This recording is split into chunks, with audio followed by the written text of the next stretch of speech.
Chapter 751. What the Yi family didn't know was that Yi Ro had already woken up before they broke into the stone room.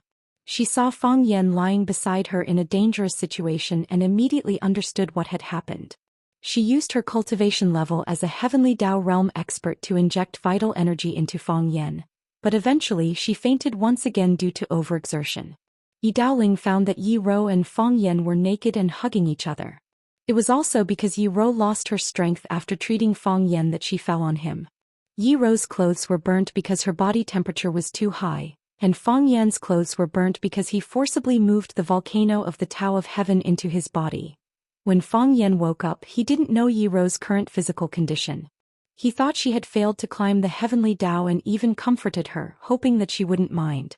After all, she was still young. He could try it every year. It didn't cost her anything anyway. However, when they were alone in the room, Yi Ro told him the truth in a low voice. The two of them had a tacit understanding and remained silent on this matter. Fang Yan stayed in the Yi family's courtyard for a long time with the excuse that Yi Ro failed to climb the heavenly axiom and needed to recuperate. Because their acting was too realistic, even a wise person like Yi Daoling was fooled by them. Perhaps Yi Daoling subconsciously didn't think that Yi Gentle had a high chance of success in climbing the heavenly Dao. He also didn't think that someone would succeed on the first try, and at Yi Gentle's age, Yi Ro's success in climbing the heavenly axiom was already a miracle. This was a world where looks mattered the most. Because Yi Ro was beautiful, even the heavens favored her a little more. Otherwise, why would those who were older than her, who worked harder than her, and who were willing to give up everything find it difficult to conquer the great Dao? I don't understand. Song Zaniong used the Taoist mind-clearing mantra to suppress his surging qi and blood and said, "Why did the Yi family hide the fact that Yi Ro conquered the way of the heavens for you? The Yi family benefited the most from Yi Ro conquering the way of the heavens. They want the whole world to know." "You sure have a lot of questions." Fang Yan sneered. "It's not that the Yi clan wants to hide it for us, it's that we want to hide it from the Yi clan." Song transplanting stouts were not without reason. Yi Wen had succeeded in conquering the heavenly axiom, and the Yi family had benefited the most. The Yi family had a martial artist in the Tao of Heaven, and his potential influence was great. No one wished to be enemies with such a family clan. Even a country would sometimes need heavenly Tao realm experts to resolve extremely troublesome problems. For example, Fang Yan and Gong Sun Su had stormed the Millennium Palace to steal the red-robed archbishop's staff. With that staff, the nation could work with the Thousand-Year Palace or trade with Jerusalem, the enemy of the Thousand-Year Palace. It all depended on which side could best satisfy the nation's interests. Such a matter was not something that could be solved by the special forces or pure soldiers. Such a group of people was needed. This was also the reason why Swallow Dock was able to communicate and cooperate directly with the big shots in the military. However, neither Fang Yan nor Yi Ro wanted the Yi family to know that Yi Ro had conquered the heavenly axiom. If they knew that Yi Ro was already a heavenly Dao realm expert, they would probably forbid Fang Yan and Yi Ro from interacting. Heavenly Dao realm experts were the guardians of a family clan, so they naturally had to pay more attention and restrict them. The couple was naturally excited that Yi Ro had become a heavenly Dao realm expert. Yi Ro had replaced Imo Qingdi as Swallow Dock's youngest heavenly Dao realm expert. She had ushered in a new era, and she would become the new brand of Swallow Dock. 20 years ago, Swallow Dock's brand was Azure Dragon Imo Qingdi. The reason for Fang Yan's excitement was that his girlfriend had become Swallow Dock's youngest heavenly Dao realm expert. And the previous youngest heavenly Dao realm expert of Swallow Dock was old drunkard Imo Qingdi. Although he wasn't a heavenly Dao realm expert himself, heavenly Dao realm experts were his family and girlfriend. This kind of thing would also make people feel proud if they said it out loud. Gigolo? Please, you have to be fair first before you have the right to be a gigolo. Not every man had the right to rely on women for a living. Most importantly, be it old drunkard from 20 years ago or Yi Ro 20 years later, the two of them becoming heavenly Dao realm experts had a close relationship with him. There was no need to mention Yi Ro. If not for Fang Yan risking his life to save her, sacrificing his heart of Taiji to help Yi Ro move the mountain, ignoring the possibility of Yi Ro ascending to the heavenly Dao, it was unknown if she could even keep her life. Therefore, Fang Yan was the man who supported Yi Ro's success. In the future, he might even become the man who supported her. Old drunkard Imo Qingdi was able to become a heavenly Dao realm expert because of Fang Yan's grandfather, Fang Huwei. If not for Fang Yan's grandfather taking Mo Qingdi in as a disciple and imparting all he knew to him, how could old drunkard obtain the great Tao through self-enlightenment, no matter how talented he was? Despicable to even lie to his own family. Song transplanting cursed. These two young people were too shameless. They had achieved such great results, but they didn't tell their own family so that everyone could be happy with them. Even the Yi family really thought that Yi Rou had failed to ascend to the heavenly Tao. They never mentioned anything about Yi Rou outside, and even if someone asked, they didn't seem willing to say much. And it was because of this that Song Transplanting and company were assured, thinking that Fang Yan and Yi Rou were weak and easy to bully. Unexpectedly, the development of the plot was too sudden, and he had kicked an iron plate. Yi Rou had secretly and shamelessly become a heavenly Tao realm expert. Fang Yan laughed heartily and said, Song Zaniong, I have no enmity with you. Last time at the summit of One Sword Peak, you bullied me because I was young and weak and tried to kill me. Do you think you can escape this time? Song Transplanting had been through a lot, and after the initial shock he had calmed down a lot. He stared at Fang Yan with a gloomy face and hissed, the only thing I regret is that I listened to the slanderous words of the martial arts fanatic and didn't kill you with one strike. Don't flatter yourself. You didn't kill me last time because you couldn't kill me, Fang Yan said with a face full of disdain. The mantis stalks the cicada, unaware of the oriole behind. Now you know who the oriole is. I'm much more vulgar than you. I'm the real oriole. Yi Rou turned to look at Fang Yan and asked, Are you done? Fang Yan looked at her with a puzzled expression and asked, What do you want to say? It doesn't matter, I've said almost everything. If you want to say something, just say it. If you don't say it now, you won't have a chance to say it in the future. If you're done. Yi Rou looked impatient and said, I'll start killing people. When Tao Transplanting heard Yi Rou say, I'll start killing people, he was very angry, and then it turned into hatred. He thought, although you have conquered the heavenly Tao and become a fearsome heavenly Tao realm expert, I have been famous for many years, and my cultivation of inner strength is much deeper than yours. If you really fight with your life, you may not be my opponent. Besides, young people cherish their lives. How could a little girl like Yi Rou, who was in love and unable to extricate herself, be willing to fight to the death? She wouldn't even be willing to make a cut on her face. Thinking of this, Song Transplanting became more and more arrogant and confident. He sneered and said, Yi Rou, I have no grudge with your Yi family. My goal is only Fang Yan. This time you forced your way in. You are Tao addict? Yi Rou interrupted Tao Transplanting and asked in a cold voice. Yes, Song Transplanting said loudly. You are a boring person. You want to kill Fang Yan? Yi Rou didn't want to give Song Transplanting a chance to speak at all. Her questions were more urgent and sharp. Exactly. I'm going to kill you. After saying these words, Yi Rou's body disappeared from where she stood. There was a wind blowing, a slight turbulence in the air, and there seemed to be a blurry figure in front of him. You just realized that your target had disappeared, and then she appeared in front of you, her palm about to hit the important part of your chest. It was this feeling of powerlessness, this kind of bitterness that people couldn't capture. Song Transplanting had just suffered from this move, so he was always on guard. When he discovered that Yi Rou had disappeared, he already knew what was going to happen. However, thinking about it was one thing, and whether or not his body could fight back was another matter. Song Transplanting had just finished gathering his strength and punched at Yi Rou's chest, ready to fight back with a powerful thunderbolt. He wanted to let Yi Rou know the true strength of Tao Transplanting Song. However, just as his fist reached out, his body was lifted off the ground and sent flying.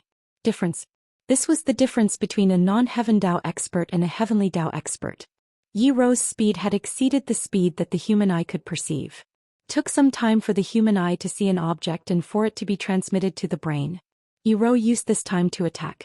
In other words, unless Song Transplanting Song could also see with his eyes, his body must be able to respond immediately, and he must not think and respond in the brain. However, if the brain did not have time to think, how could the human hands and feet respond? Plop. Tao Transplanting Song's body hit the stone wall again, and he spat out a mouthful of blood. Before he could take a deep breath, Yi Rou's body appeared in front of him again. Whoosh, she punched out. Clang. The stone wall could no longer support itself and collapsed with a rumble. Chapter 752. Clatter. The wood and gray tiles on the roof fell and buried the whole house. The stone wall collapsed, and the body of Tao addict Song Zaniang also fell into the room and was buried by bricks and tiles. Bai Xiu also disappeared with Tao addict Song Zaniang. When Tao addict Song Zaniang wanted to come down and kill Fang Yan and Yi Rou by himself, he first put Bai Xiu, who was unconscious, on the roof ridge. Now the wall had fallen, the house had collapsed, and Bai Xiu's body was buried by bricks and stones. He fell in a coma and now he was hit by these stones for a while. No one knew whether he was dead or alive. Dust and smoke were rolling and stones were flying. Yi Rou did not approach. She stood outside the brick wall, waiting for Song Zaniang to come out of the ruins. Amit Ba. Old Nun Jing Hui chanted. My God, these people knocked down the stone wall with their fists. It seems that there are gods and Buddhas in this world because only gods and Buddhas can have such great power. Thinking of this, old Nun Jing Hui decided to eat vegetarian and chant Buddhist scriptures more devoutly in the future. The sound was like thunder, and Phoenix, who was lying in the arms of a middle-aged nun, suddenly woke up. Her beautiful eyes sized up everything around her, making her feel full of doubts. Where is this? What happened? Senior Sister Xianxia. Phoenix called the middle-aged nun's name. Phoenix, you're awake? Xianxia's face was full of joy. Are you okay? Do you feel uncomfortable anywhere? I'm fine. Phoenix thought carefully. Before she fainted, she was talking to Bai Xiu. Bai Xiu did not die, and Bai Xiu wanted to take her away, but she did not want to go with him and urged him to leave quickly. What happened later? Phoenix tried very hard to remember, but she could not remember anything else. Instead, she felt a burst of pain in the back of her neck, as if she had been whipped by a heavy object. I'm glad you're fine. Xianxia said happily. Those people, Phoenix looked up and happened to meet Fang Yan's eyes. Phoenix opened her mouth slightly, wanting to say something. But when the words reached his mouth, he didn't know what to say. Fang Yan blinked and said with a smile, You're awake? Phoenix nodded. Fang Yan's natural carefreeness infected Phoenix. She thought that since he could do it so casually, there was no need for her to feel embarrassed. Besides, he was already a monk, or at least a quasi-monk. Just as he was about to sever all ties with the mortal world and attain peace and tranquility. All that love and affection were just fleeting clouds to him. What else could he not let go of? Thinking of this, Phoenix immediately felt much more relaxed. She wanted to get up from Nun Xianxia's bosom, but her head was still aching. Obviously, his sleep just now was not a good one. Seeing that Phoenix was about to get up, Nun Xianxia hurriedly helped her up. Phoenix looked at her collapsed house and asked with widened eyes, What happened? Fang Yan smiled embarrassedly. He pointed at Yi Rou, who was facing them with her back, and said, He was knocked down by her. Knocked down? Phoenix saw Yi Rou. She came with Fang Yan and appeared in the temple where she lived in seclusion. It must have something to do with Bai Xiu, right? I'm sorry. Fang Yan said with embarrassment. Rou didn't mean to be gentle. It's mainly because that old guy Song transplanting seedlings was too big and knocked down your house. Fang Yan said sorry for Yi Rou. Phoenix felt her heart was blocked by something. Yi Rou was his woman. Who is she? The vague decision in her heart, the heart that was moved by Nun Jing Hui, was once again extinguished. It's okay. Phoenix said in a hoarse voice. Anyway, it's not a big deal. Was she talking about the house or herself? She probably couldn't even tell the difference between herself and the house. I'm just a poor person after all. Phoenix thought in her heart. Lotus Temple had become a place of trouble and she refused to return to the Yin family. Then where would she go in the future? But you don't have to worry. Fang Yan comforted her. When the time comes, we can help Nun Jing Hui rebuild Lotus Temple. This place needs to be repaired. Phoenix's heart sank again. What did Fang Yan mean by this? Did he want to repair Lotus Temple and let her live a good life here alone? Although she did tell him so before, why did he want to repair a temple for her? Did he want her to be a nun for the rest of her life? You don't have to worry about it. Phoenix said somewhat angrily. Someone from the Yin family came and they left a sum of money for Lotus Temple. I will use that money to hire someone to repair the temple. That's fine. Fang Yan nodded and said, but now is not the time to talk about this. Before Fang Yan's voice died away, there was a cracking sound. Then Tao transplanting seedlings, dressed in a black robe, rushed out of the pile of bricks and tiles. A huge black shadow covered the sky and charged toward the ground like a rock spreading its wings. His expression was cold and his eyes were murderous. This was not like the eyes of a monk at all. It was more like a butcher, a desperado. There were cuts on his face from the bricks and bright red blood was oozing out of those cuts. His black robe fluttered like a big black balloon, and the hem of his clothes fluttered in the wind. His hands pressed flat and a powerful white cyclone flowed between his palms. His hands seemed to be holding two transparent cauldrons covering the ground. Crunch, crunch. With the pressure of his palms, the air was pushed away and the space made a tearing and twisting sound. Hiss. The airflow gathered more and more and the cyclone became bigger and bigger. The two transparent cauldrons also turned into a huge stone mill. 100 seals of turtle breath. The unique skills of Taoism have rarely appeared in the world for thousands of years. It is said that this martial art has been lost for a long time, and the secret manual was destroyed during the 8 Kings Rebellion. Who would have thought that the old man Song transplanting seedlings would actually learn this martial art? Fang Yan was envious. He had long heard that Tao transplanting seedlings, the Tao addict, had a very high status in Taoism. If he hadn't made a big mistake, the position of Master of Taoism would have fallen into his hands. If he had become the Master of Taoism, all the sects in the world would be under his control. At that time he would have countless Taoist treasures and rare skills in his hands. Be it Buddhists or Daoists, these two sects were the richest organizations in the world. Even if Song transplanting seedlings did not become the master of Taoism, he must have stolen a lot of things when he left Taoism. These things greatly improved his strength, surpassed the boundaries of the 7 addicts, and advanced towards the heavenly Tao realm. Even Ho Zhendong, the martial addict of the 7 addicts, was ordered to kill because of his kindness. And when Bai Xiu was injured to that extent, he also used his treasures to exchange for the medical addict Qin Wujia's help. From this, it could be seen how rich this person was. Yi Rou felt a strong sense of threat. Her scalp went numb and her long hair began to dance in the air. Because the pressure was too great, it caused her hair to want to leave her scalp and fly far away to escape. Her head was in pain from being pulled by those hairs. It was as if her entire body had been immobilized. She couldn't move or walk even if she wanted to. Whoosh whoosh whoosh. The dust under their feet was blown away, the weeds were so heavy that they couldn't even lift their heads, and even some small stones were blown far away by the airflow. Yi Rou's expression was calm as usual. Such a counterattack was within reason. Tao addict Song transplanting seedlings was one of the 7 addicts of Wuxia. Although he was extremely low-key and rarely appeared in front of others, it was said that his strength was unfathomable. However, it was said that his strength was unfathomable, and he was the strongest among the 7 lunatics of China. He was on par with the 3 dragons, and some even said that he had surpassed the 3 dragons and climbed to the heavenly Tao realm. Later, when Fang Yan returned from Huaqing, he told her that Song transplanting seedlings had attacked him. The fact that this old man could instruct the martial addict to do things for him proved his true strength. And Fang Yan, who had the heart of Tai Chi, had almost no power to fight back when they fought. Such an opponent was worth a good revenge. Immeasurable Lord.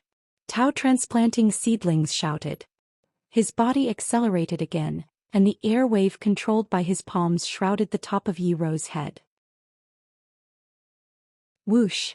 The giant cauldron covered Yi Rou's whole body. The cauldron spun wildly like a powerful tornado. And Yi Rou was in the eye of the tornado. The cauldron spun faster and faster, but its area was getting smaller and smaller.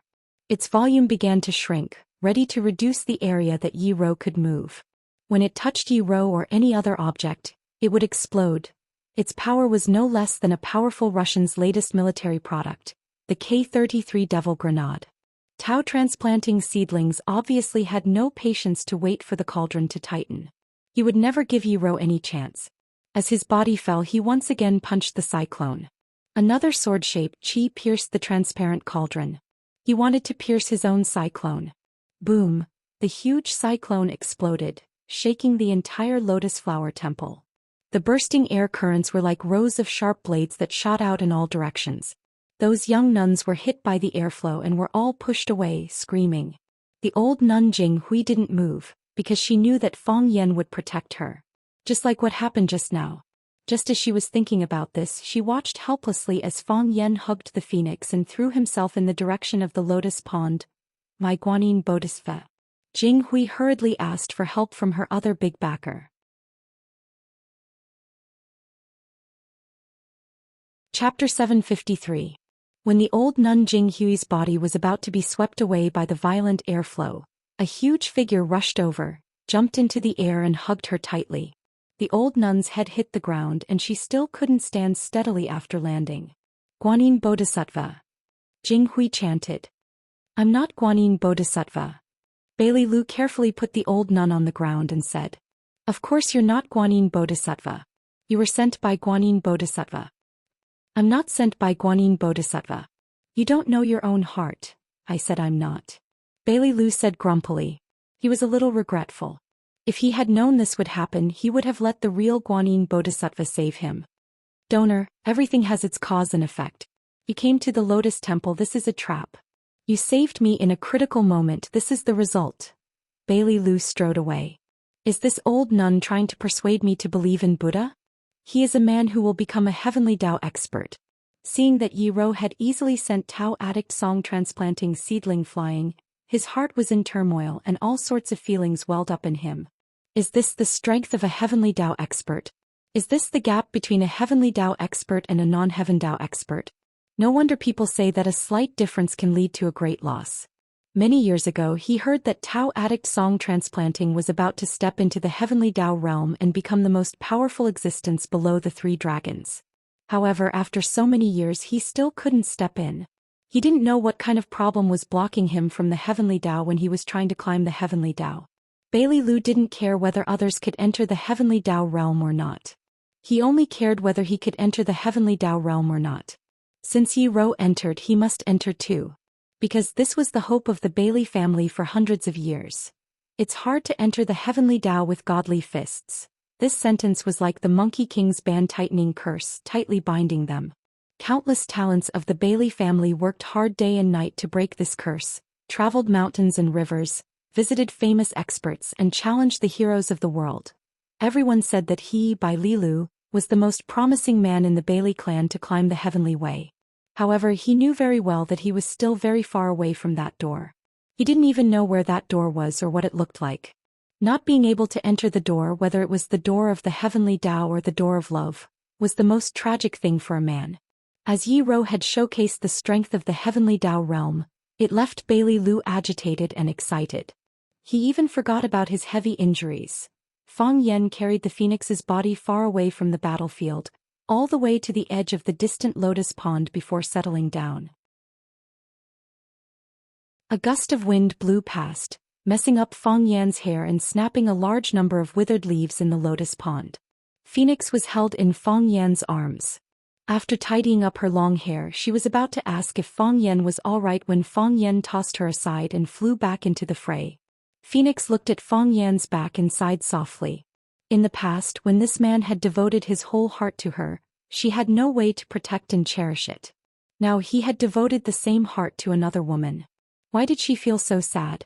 Is this jealousy? She asked herself in her heart.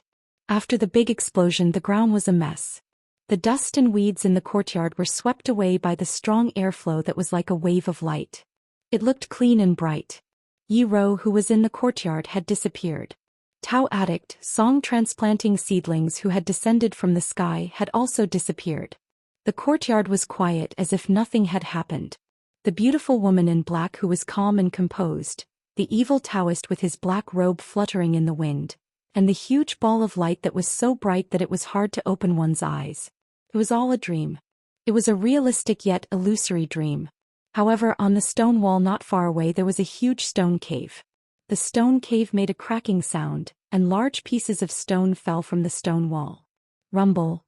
A large stone rolled down from the hillside with sparks and lightning along the way. It looked impressive and extraordinary. Crack. It fell on the pile of stones on the ground. A crack appeared in the middle and then it broke into countless small pieces. On both sides of the huge stone cave, Yi Ro and Tao addict song transplanting seedlings stood on a huge stone facing each other. Yi Ro's mouth was bleeding and it seemed that she was seriously injured.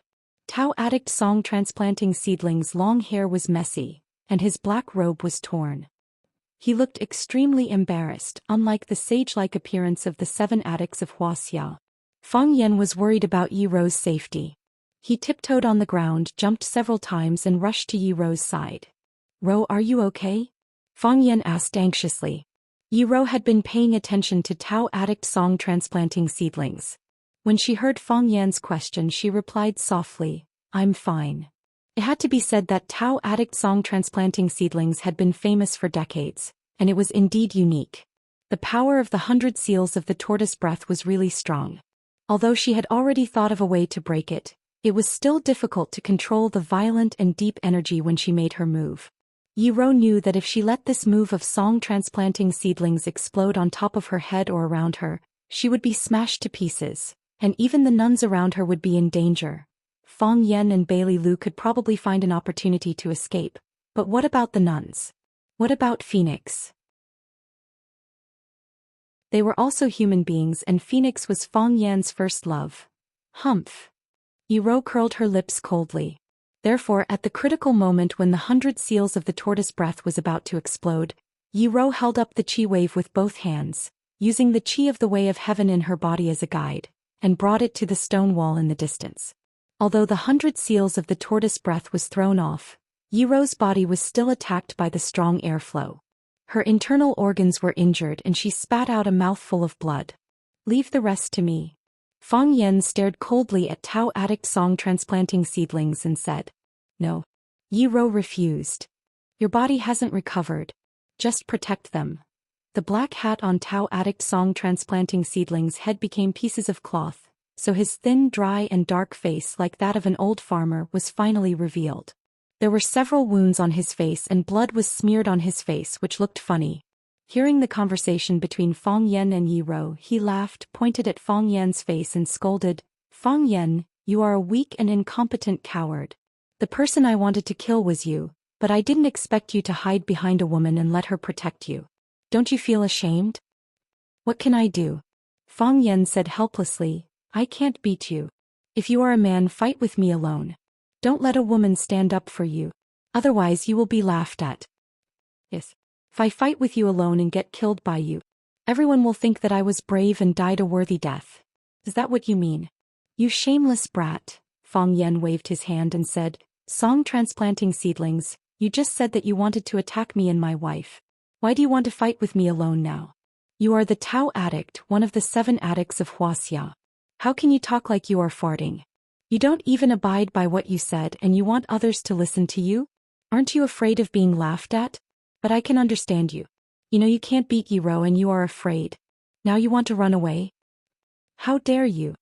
Song transplanting seedlings shouted angrily, "Fang Yan, do you really think that Yi Rou, an expert who has just entered the heavenly Dao state, can be my opponent? If I want to leave, do you think you two good-for-nothings can stop me? You overestimate yourselves. There's me." Bailey Lu walked step by step to the side of the gravel beach and said, "No matter what, you and Bai Xiu will stay here today." Fang Yan glanced at Bailey Lu and said, "Why don't you find Bai Xiu first? If he's dead, stab him a few more times. If he's not dead, stab him another 20 times. Bailey Lu sneered and said, "This is not something a man would do. Bai Xiu no longer has the ability to fight, so how can I attack him? Besides, he's buried in the rubble. Don't tell me you want me to dig him out? You'll have to work hard. I'll treat you to a drink when we get back. Why don't you kill Bai Xiu and I'll treat you to a drink when we get back?" Fang Yan looked at song transplanting seedlings standing opposite him and decided to first get rid of the most dangerous enemy in front of him. Since Bai Xiu was already buried in the gravel, he could dig him out after song transplanting seedlings was done. If he was dead, he would stab him twice. If he was still alive, he would stab him 20 times. Fang Yan was really worried for Bai Xiu. Why did he have to resort to resurrection for no reason? Didn't he know that everyone hated zombies? This was cheating without any technical content. The Tao addict pointed at Fang Yan and laughed. She said, "Fang Yan, Bai Xiu killed your father, but you can't even avenge your father's murderer. Aren't you pitiful? Aren't you sad? Do you have a son?" Fang Yan looked at the Tao addict song transplanting seedlings and asked, "You bastard." Song transplanting seedlings thought that Fang Yan was deliberately insulting him. Although he was not a qualified Taoist priest, he had never married in his life. Now Fang Yan asked him if he had a son. Wasn't this an insult? That's good, Fang Yan said.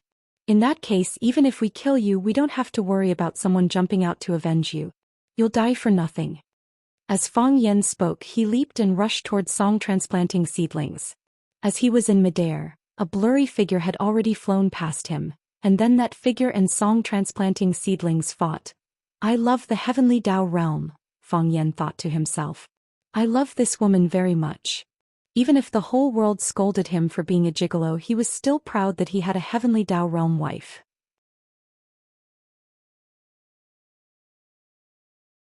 Chapter 754. Protect the Nun. Fang Yan shouted to Bailey Lu. Song transplanting was behind Bai Xiu. Were there any other villains behind song transplanting? Fang Yan was worried about the safety of the Nun Phoenix and the others, so he had been guarding them. Now that he was going to join forces with Yi Ro to deal with Tao Attic song transplanting, she needed Bailey Lu to do it. Good people always worked harder than bad people because good people cared about everyone they interacted with or the onlookers. When Spider-Man, Iron Man, The Flash, Batman and Superman fought with the bad guys, they had to save ordinary people who were thrown out by the bad guys at any time. Because the bad guys never treated others as human beings. Fang Yan's heart jumped, and the strong burning sensation in his dantian came again. Since he moved the volcano in Yi Ro's body into his own, he often felt their existence. It was like a burning devil stirring up trouble in his body. Fang Yan tried to pull them out several times, but when he channeled his qi to his dantian, the small flame suddenly burned fiercely when it encountered his qi. The slight burning sensation turned into a scalding stimulus, making him feel as if a hole was about to be burned into his stomach.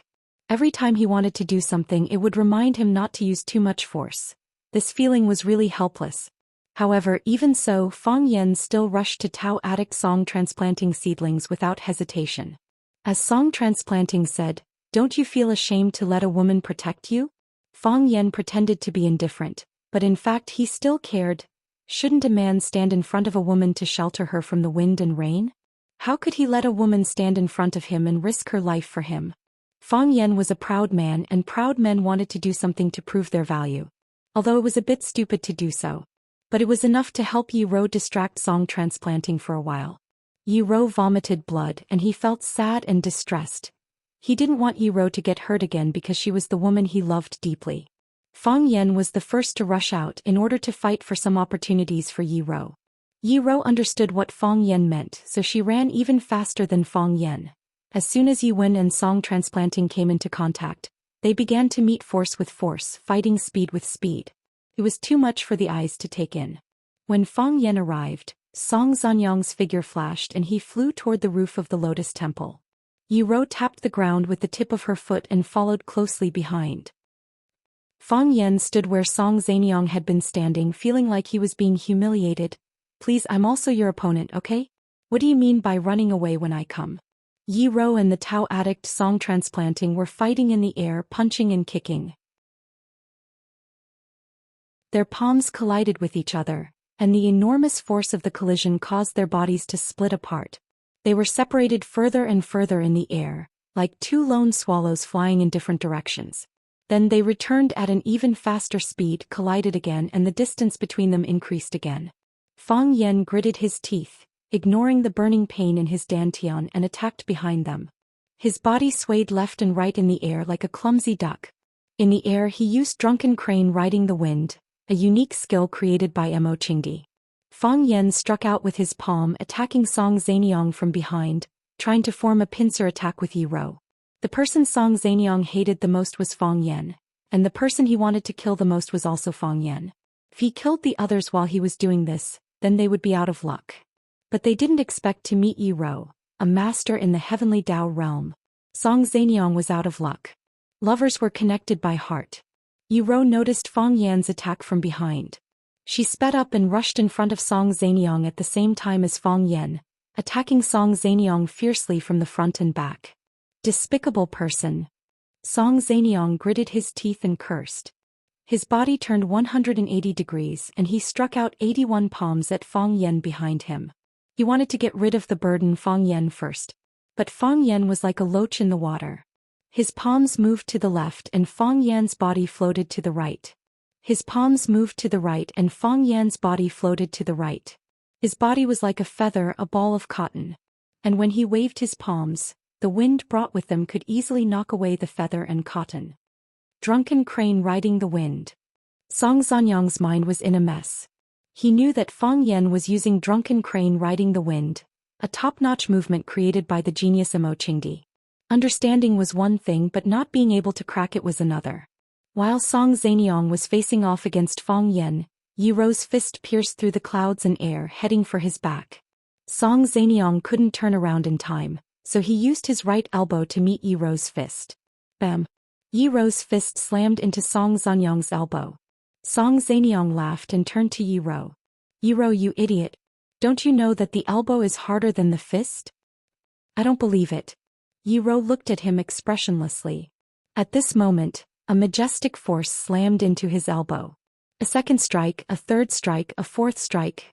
A heavenly Dao realm expert had opened up all the meridians in the human body, and the qi in their body would circulate endlessly. If non-heavenly Dao realm experts were streams of all sizes, then no matter how the streams changed, their ultimate goal was to rush into the sea. But heavenly Dao realm experts were the sea themselves and all the qi was used internally in the sea. You expended a portion of the qi but there would be more qi replenishing it. There was a saying that humans were not omnipotent, and there would always be a time when their strength was used up. For example, you could only throw 100 punches and you could only run 10 kilometers. You could throw 100 punches and run 10 kilometers before collapsing from exhaustion. However, after a heavenly Dao realm expert punched out 100 times, they would still be able to deliver another 100 or 200 punches. After running 10 kilometers, they would still be able to run 20 to 30 kilometers. In that case, how could they be enemies with heavenly Dao realm experts? Song Zanyang was that pitiful 10-kilometer contestant. He could only feel his arm twisting and throbbing again and again, as if it was being squeezed by an iron clamp. His arm didn't seem to have any abnormalities on the surface, but the sound came from deep within the flesh and bone. It was as though there was a tiny person hiding in his arm eating beans. The worst part was that the tiny person treated his bones as beans. The bones in Song Zanyang's right arm fractured inch by inch, turning into bone scraps. An even louder and clearer voice was heard. Song Zanyang's entire arm exploded, as though someone had installed a miniature bomb in it. Bone and flesh flew and blood splattered everywhere. Yi Rou didn't want her face and body to be covered in blood, so she kicked Song Zanyang in the stomach. At the same time that she kicked him away, her body was also retreating at an extremely fast speed. Bam! Song Zanyang's body rolled all the way on the ground, and then came to a stop in front of a huge Buddha statue. He crawled up from the ground and looked at the wound on his arm that was still bleeding profusely. With a muffled groan, he quickly took out a small black porcelain bottle from his bosom and opened it.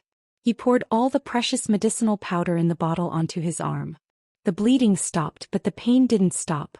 Even with Song Zanyang's endurance, he couldn't bear the pain of losing his arm. When the force hit his arm again and again, it wasn't just his arm that hurt, but his whole body. When his arm exploded, the flesh of his limbs, his internal organs, his brain and everything else in his body seemed to explode at once. Yi Rou. Song Zanyang roared in exasperation. I'll kill you. I'll wipe out the entire Yi family. I hope you keep your word. Yi Rou's body floated down and she stood on the shoulders of the huge stone Buddha statue. Her black robe fluttered and her long hair fluttered. Her face was cold and her temperament was cold. She looked like a goddess from the heavens.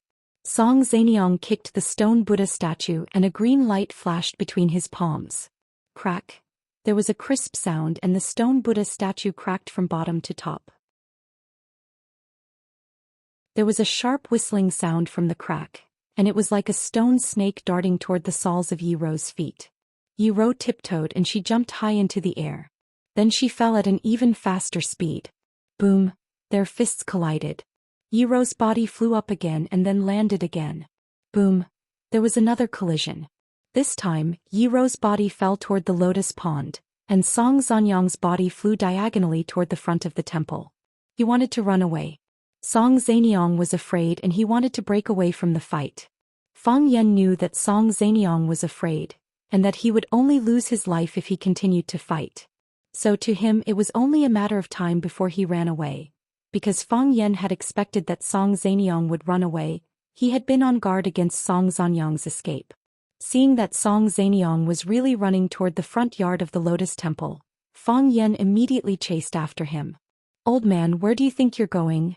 Fang Yan reached out for Song Zanyang's neck. Song Zanyang suddenly turned around and stared at Fang Yan with bloodshot eyes, and then slapped at Fang Yan's head. 100 seals of the turtle breath. A transparent giant bell stretched out from Song Zanyang's arm, and with a whistling sound, it smashed toward Fang Yan's head. Bang! There was the sound of something breaking.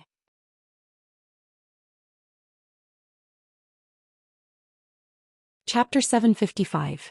Die. Song transplanting roared hoarsely. Boom! The gigantic transparent air hammer was almost tangible as it smashed heavily towards Fang Yan's weak head.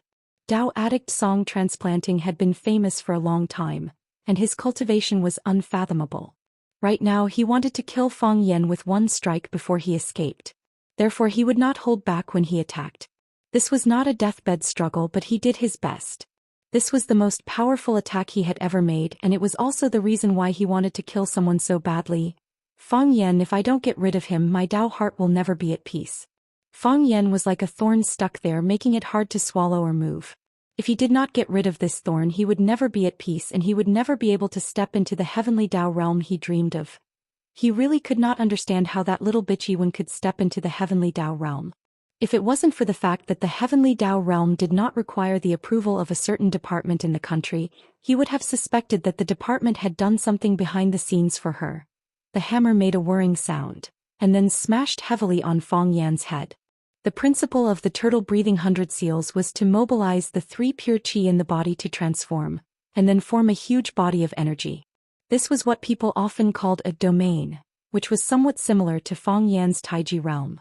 The only difference was that the turtle-breathing 100 seals could only be used once, and it would disappear after the explosion. Fang Yan's Taiji realm could be used continuously, as long as he was in a fighting state or if he wanted to. Obviously, the Taiji heart was much more advanced. These days, who didn't carry a few flashy skills when they traveled the world? If you said you knew Black Tiger Steel's heart donkey rolls, Zhang family crutch, Li Air scissors, Li Air would be embarrassed to say hello to a fellow practitioner. Even a heavenly Dao realm expert like Yi Wen found it extremely difficult to withstand Song Zanyang's turtle breath 100 seals. Eventually she suffered a backlash from the violent force and was heavily injured, much less Fang Yan. A good-for-nothing who had even lost his heart of Taiji. Song transplanting swung the hammer. All he needed to do was let the ring of light touch Fang Yan's head. In that case, the energy condensed by the 100 seals of the turtle breath would explode, directly tearing Fang Yan to pieces. He couldn't even find a complete bone. I'm going to tear Fang Yan's body into 1,000,000 pieces. I'm going to tear him into 1,000,000 pieces. That was what Song transplanting seedlings was thinking. Fang Yan was stunned for a moment. Obviously, he didn't think that Song Zanyang, who had already decided to run away, would suddenly turn around and attack. Moreover, he didn't want to waste so much energy to use such a big move. At least in his heart he thought that this kind of behavior was very stupid and irrational. Come on, didn't your dad teach you combat experience when you were young? If he won, he would run. If he couldn't, he would run. Don't look back. Fang Yan sensed the enormous power contained in the qi bell.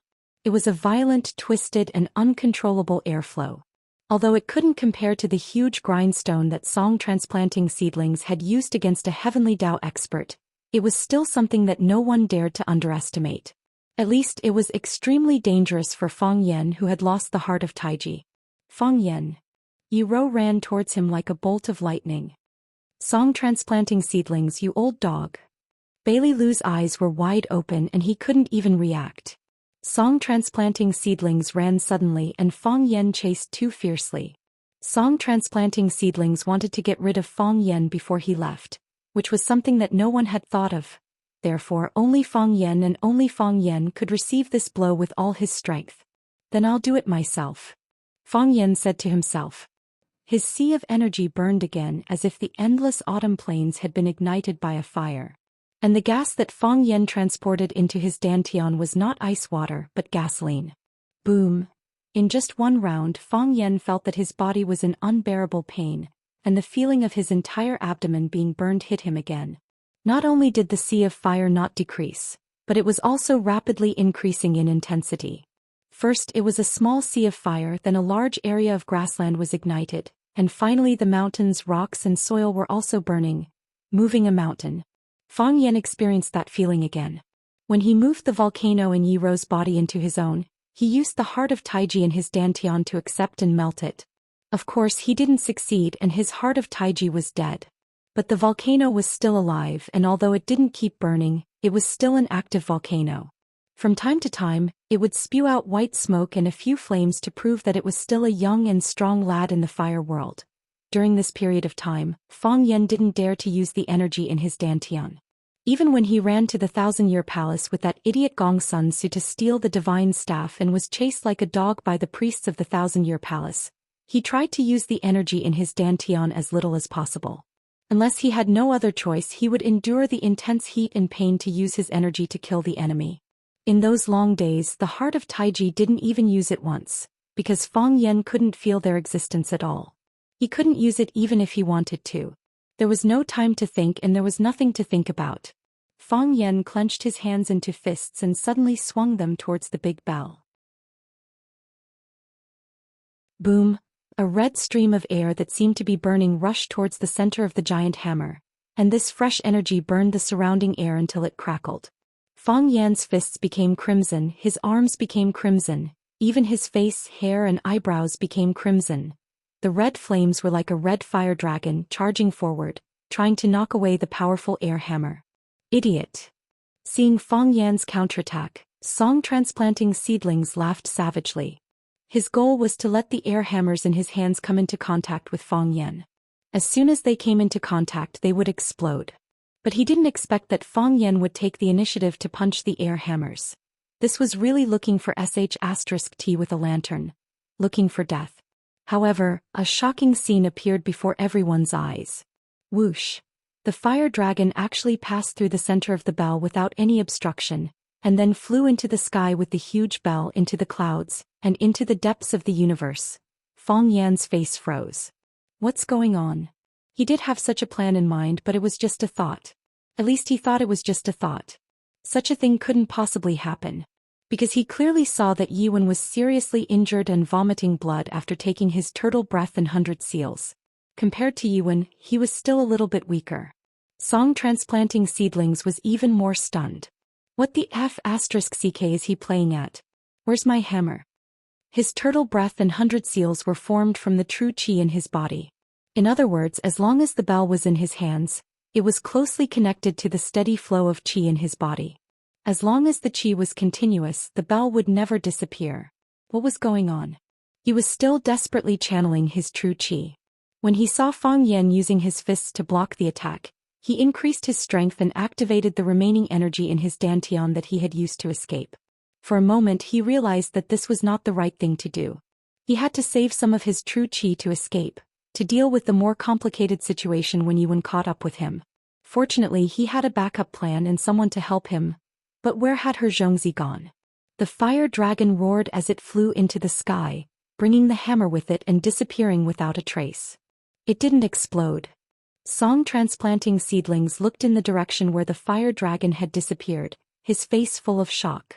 Every attack of the turtle breath and 100 seals was made from condensed chi as if it were solid. However, each of these entities was a domain. As long as you were enveloped by the domain, or if the balance of the domain was broken, it would explode and tear you to pieces. That was how the turtle breath and 100 seals worked. What was going on? You broke my turtle breath and 100 seals? Song Transplanting Seedlings looked at Fang Yan in shock, unable to accept what had just happened. This idiot, didn't he say that his Taiji heart had disappeared? Didn't he say that he was no match for him, that he would be killed if he fought to the death, that he would be laughed at for his bravery? Could it be that this guy was lying? Had he been deliberately hiding his strength? Actually, he was too. Song Transplanting Seedlings didn't dare to think any further. Moreover, he subconsciously felt that this was impossible. That was a heavenly Dao expert. He had worked hard for decades and still hadn't been able to take that step. How could an unscrupulous kid like Fang Yan become a heavenly Dao expert? It's me. Fang Yan was also full of shock. After hearing Song Zanyang's question, he hurriedly put away his confused and frightened expression and opened his mouth, as if he had known this would happen. He said, "The seal of turtle-breathing 100 seals is far inferior to my heart of Tai Chi." As Fang Yan spoke, he kicked at Song Transplanting Seedling's abdomen. Song Transplanting Seedling's reaction was extremely fast. Although he still had a look of disbelief on his face, his body was already flying backward. Fang Yan's kick was a feint. When he saw Song Transplanting Seedling's body flying, he rushed up and punched at Song Transplanting Seedling's chest. Bang! Song Transplanting Seedling's body was hit, and he flew away at an even faster speed. This old man was extremely cunning. He would rather take Fang Yan's punch and use Fang Yan's push and his own strength to run to the front yard of Lotus Flower Temple. There was someone there to receive him. Killing a Tao addict, Fang Yan is. Fang Yan was really furious. He took out a pistol aimed at Song Transplanting Seedling's back and pulled the trigger. Bang! Song Transplanting Seedling's body staggered in midair and then fell to the ground.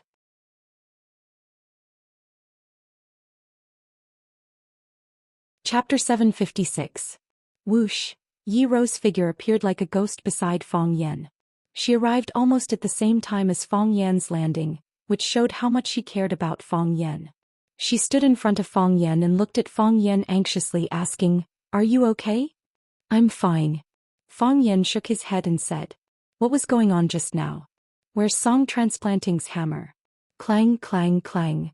Bailey Lu also rushed to Fang Yan's side and looked at Fang Yan anxiously. He looked him up and down and asked, "You won't die, right?" "I won't die." Fang Yan said. "What was going on just now? Where's Song Transplanting's hammer?" If Fang Yan was fine and wouldn't die, then Tao addict Song Transplanting would be the unlucky one. Everyone's eyes turned to Song Transplanting, focusing on the bleeding muzzle on his back. Song Transplanting was seriously injured. After falling to the ground, he didn't move for a long time. When he was a little more awake, he wanted to get up from the ground, at least to change to a slightly more dignified posture. But he found that his body was in pain and his strength was quickly fading away. Not to mention getting up, even turning over was extremely difficult. He moved a little, changing his lying posture into a forward posture. He stared at the gloomy sky with grief and indignation, unable to accept what had happened in front of him.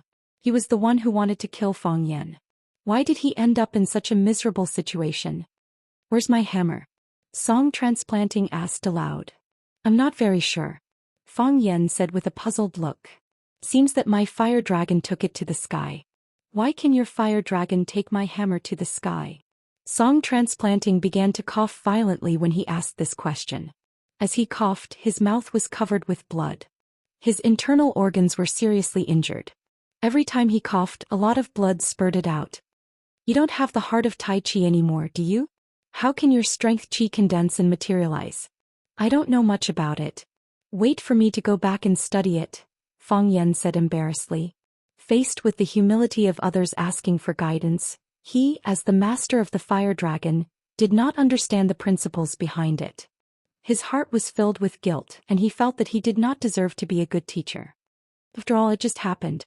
I also need some time to think about some of the contents. Why are you using a gun?"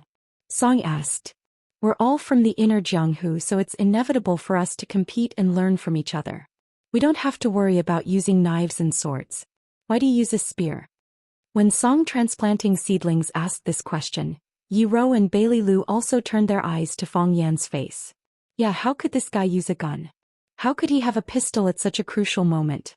There were many grudges and grievances in the rivers and lakes.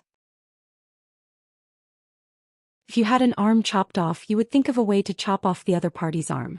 If you had been stabbed by an enemy, you would think of a way to stab him a dozen or 20 times. However, there had never been such a case where you used a gun to blow up the other party's head after your arm was chopped off. Everyone came to an agreement and formed a non-existent rule that everyone followed. No firearms. Besides, for these masters of the inner Jianghu, what was a gun? What was a bullet? In the world, martial arts were the highest. This was their dignity and pride.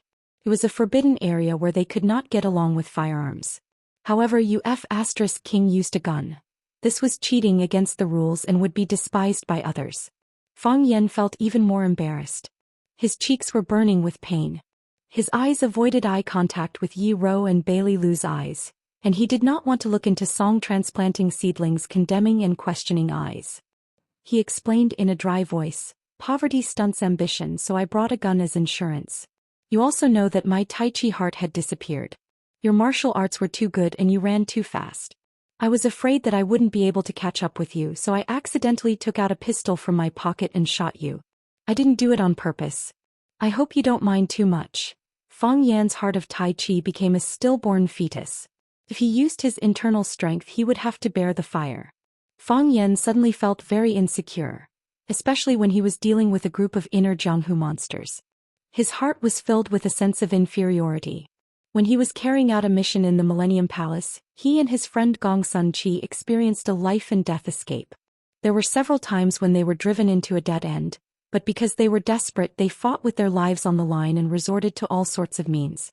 Finally, they had the chance to escape from that hell and return to Wuxia alive. It was also this experience that made Fang Yan feel the beauty of life and the importance of life. He had to live for himself, for his family and lover. He couldn't die, he had to protect himself well. So, when he came out to protect Phoenix, he deliberately prepared a gun with him. Things like guns were not omnipotent. For example, when he fought with Song Transplanting Seedlings alone, he had no chance to take out a gun or shoot. Even if he took out a gun, he might not have a chance to shoot Song Transplanting Seedlings. Because just as he raised his gun, Song Transplanting Seedlings might have already rushed in and twisted one of his arms. People like them, the speed of moving and dodging was faster than the speed of a bullet. When he swung the fire dragon that pierced Tao Transplanting Seedling's chi hammer, both Song Transplanting Seedling and Fang Yan were a little dazed. They couldn't figure out what happened in the middle of it all. Song Transplanting Seedling even began to be suspicious, thinking that Fang Yan was also a heavenly Dao expert who was hiding his strength. Take advantage of an illness to kill. Fang Yan reacted quickly and kicked Song Transplanting Seedling in the abdomen. What he did not expect was that Song Zaniong, this old man, was extremely cunning. After he took the kick, he used the recoil force to escape. Without thinking, Fang Yan took out a gun from his pocket and shot at Song Transplanting Seedling's back. He really didn't do it on purpose. Song Transplanting Seedling wanted to say, "If **** King mind.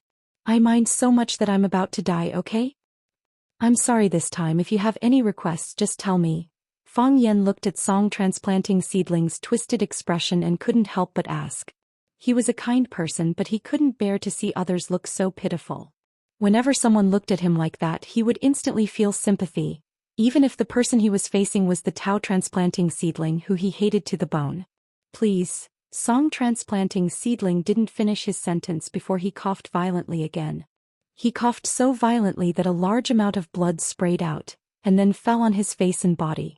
The Tao Transplanting Seedling of the generation at this time looked really tragic. "Don't worry, if you have something to say it slowly," Fang Yan comforted him. "Except for you, no one is in a hurry anyway. Kill me," Song Transplanting Seedling said in a hoarse voice. He knew that his important internal organs had been pierced, and even if someone helped him back, he probably wouldn't live past today. Now he was hanging on to his last breath and he didn't want to die so pathetically. "Don't use the gun." He wanted Fang Yan to punch his head, he wanted Fang Yan to smash his chest, he wanted Fang Yan to break his neck, he wanted Fang Yan to, no matter what, don't use the gun. He was the Tao addict, one of the 7 addicts of Wuxia, and he was a famous figure in the Jianghu. He was a legend of his generation and he was admired by countless people. He didn't want to wait until after his death. When people in the Jianghu talked about him, they would say something like this: Song Transplanting Seedling was a hero of his generation, and although he didn't manage to enter Taoism, his cultivation was unfathomable, and he was the most outstanding figure in Taoism in 100 years. Unfortunately, he was shot to death by Fang Yan. He was so afraid that the last sentence would be stuck on his head and destroy his lifelong reputation. He hoped that he died in battle, killed by the peerless godly kung fu of the Jianghu. This was very important, and it was difficult for people who were not in the Jianghu to understand.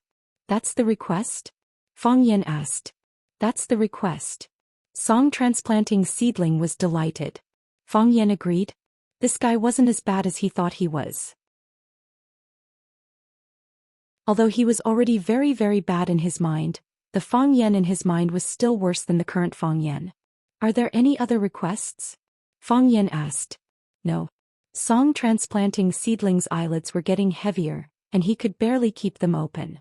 He knew that he was going to die and he was anxious. If Fang Yan didn't make a move, he would be shot to death by Fang Yan. He would be marked on the pillar of shame in history, and he couldn't accept such a fate. This is your last request before you die.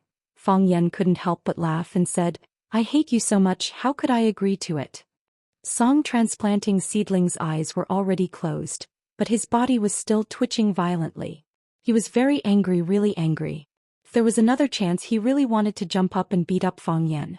He wanted to eat his flesh and drink his blood. Why did he mistakenly believe the words of Hou Zhendong, the martial arts addict, and not kill him? Facing such scum, he should have crushed him to pieces the moment he met him. Under the gaze of Yi Rou and Bailey Lu, Fang Yan smiled shyly, then raised the pistol and pulled the trigger at Tao transplanting seedling's body. Bang. Bang. Bang.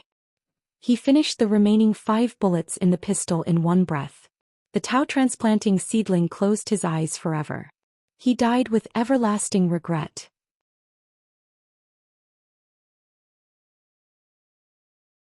Chapter 757.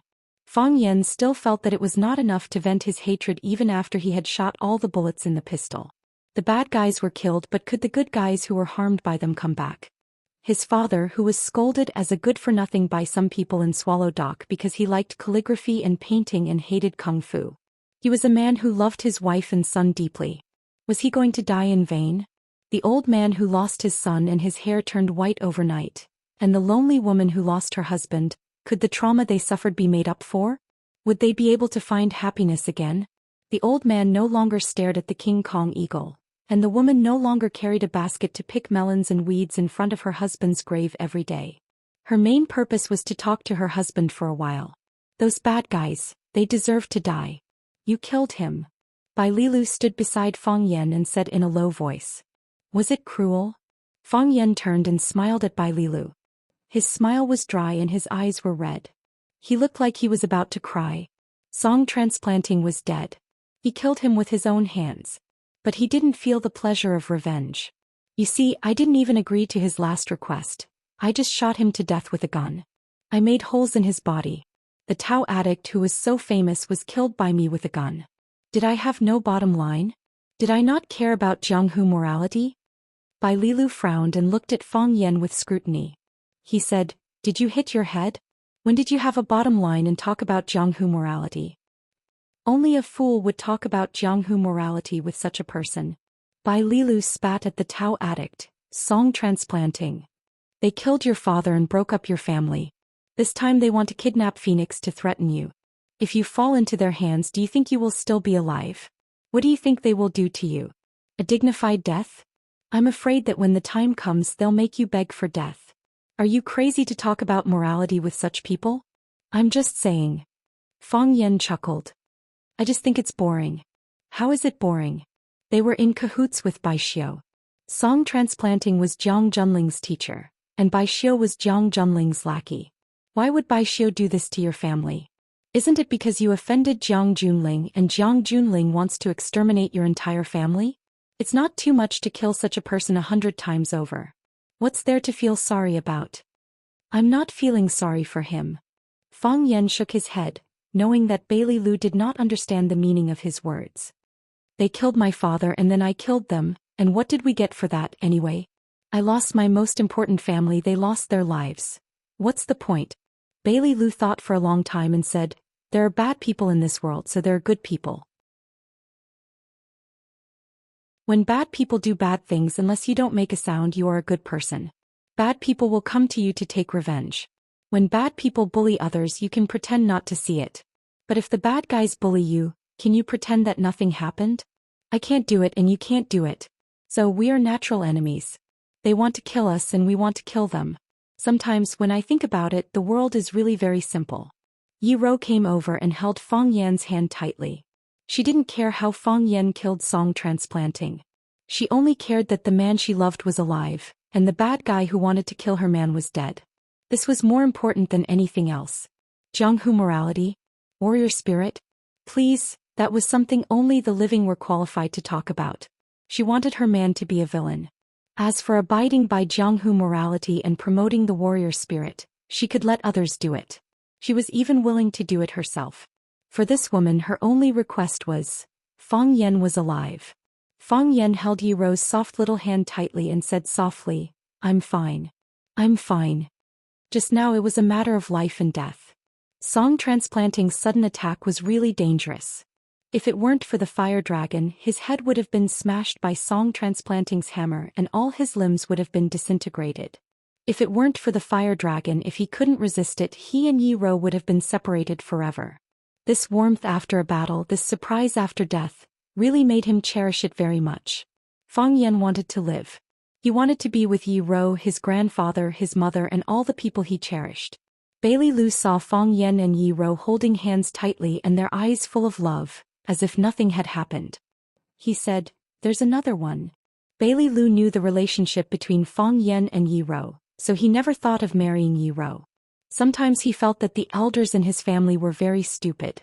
Such two outstanding young people. Could they just rely on the dignity of the elders and the glory of the family to threaten and force them? Fang Yan nodded and said, let's go and have a look. When the three of them walked back to the backyard, Phoenix and the nuns of Lotus Temple came to greet them. Phoenix saw Fang Yan and asked with concern, Fang Yan, are you all right? Then she looked at Yi Rou and Bailey Lu and asked, are you all right? I'm fine. Fang Yan said with a smile. It's good that you're fine. Phoenix was clearly relieved. Where's the Tao addict? Dead. Fang Yan said. I killed him with a gun. Phoenix nodded and said, I heard the gunshot. It's good that you're all right. These people are really capable of doing anything.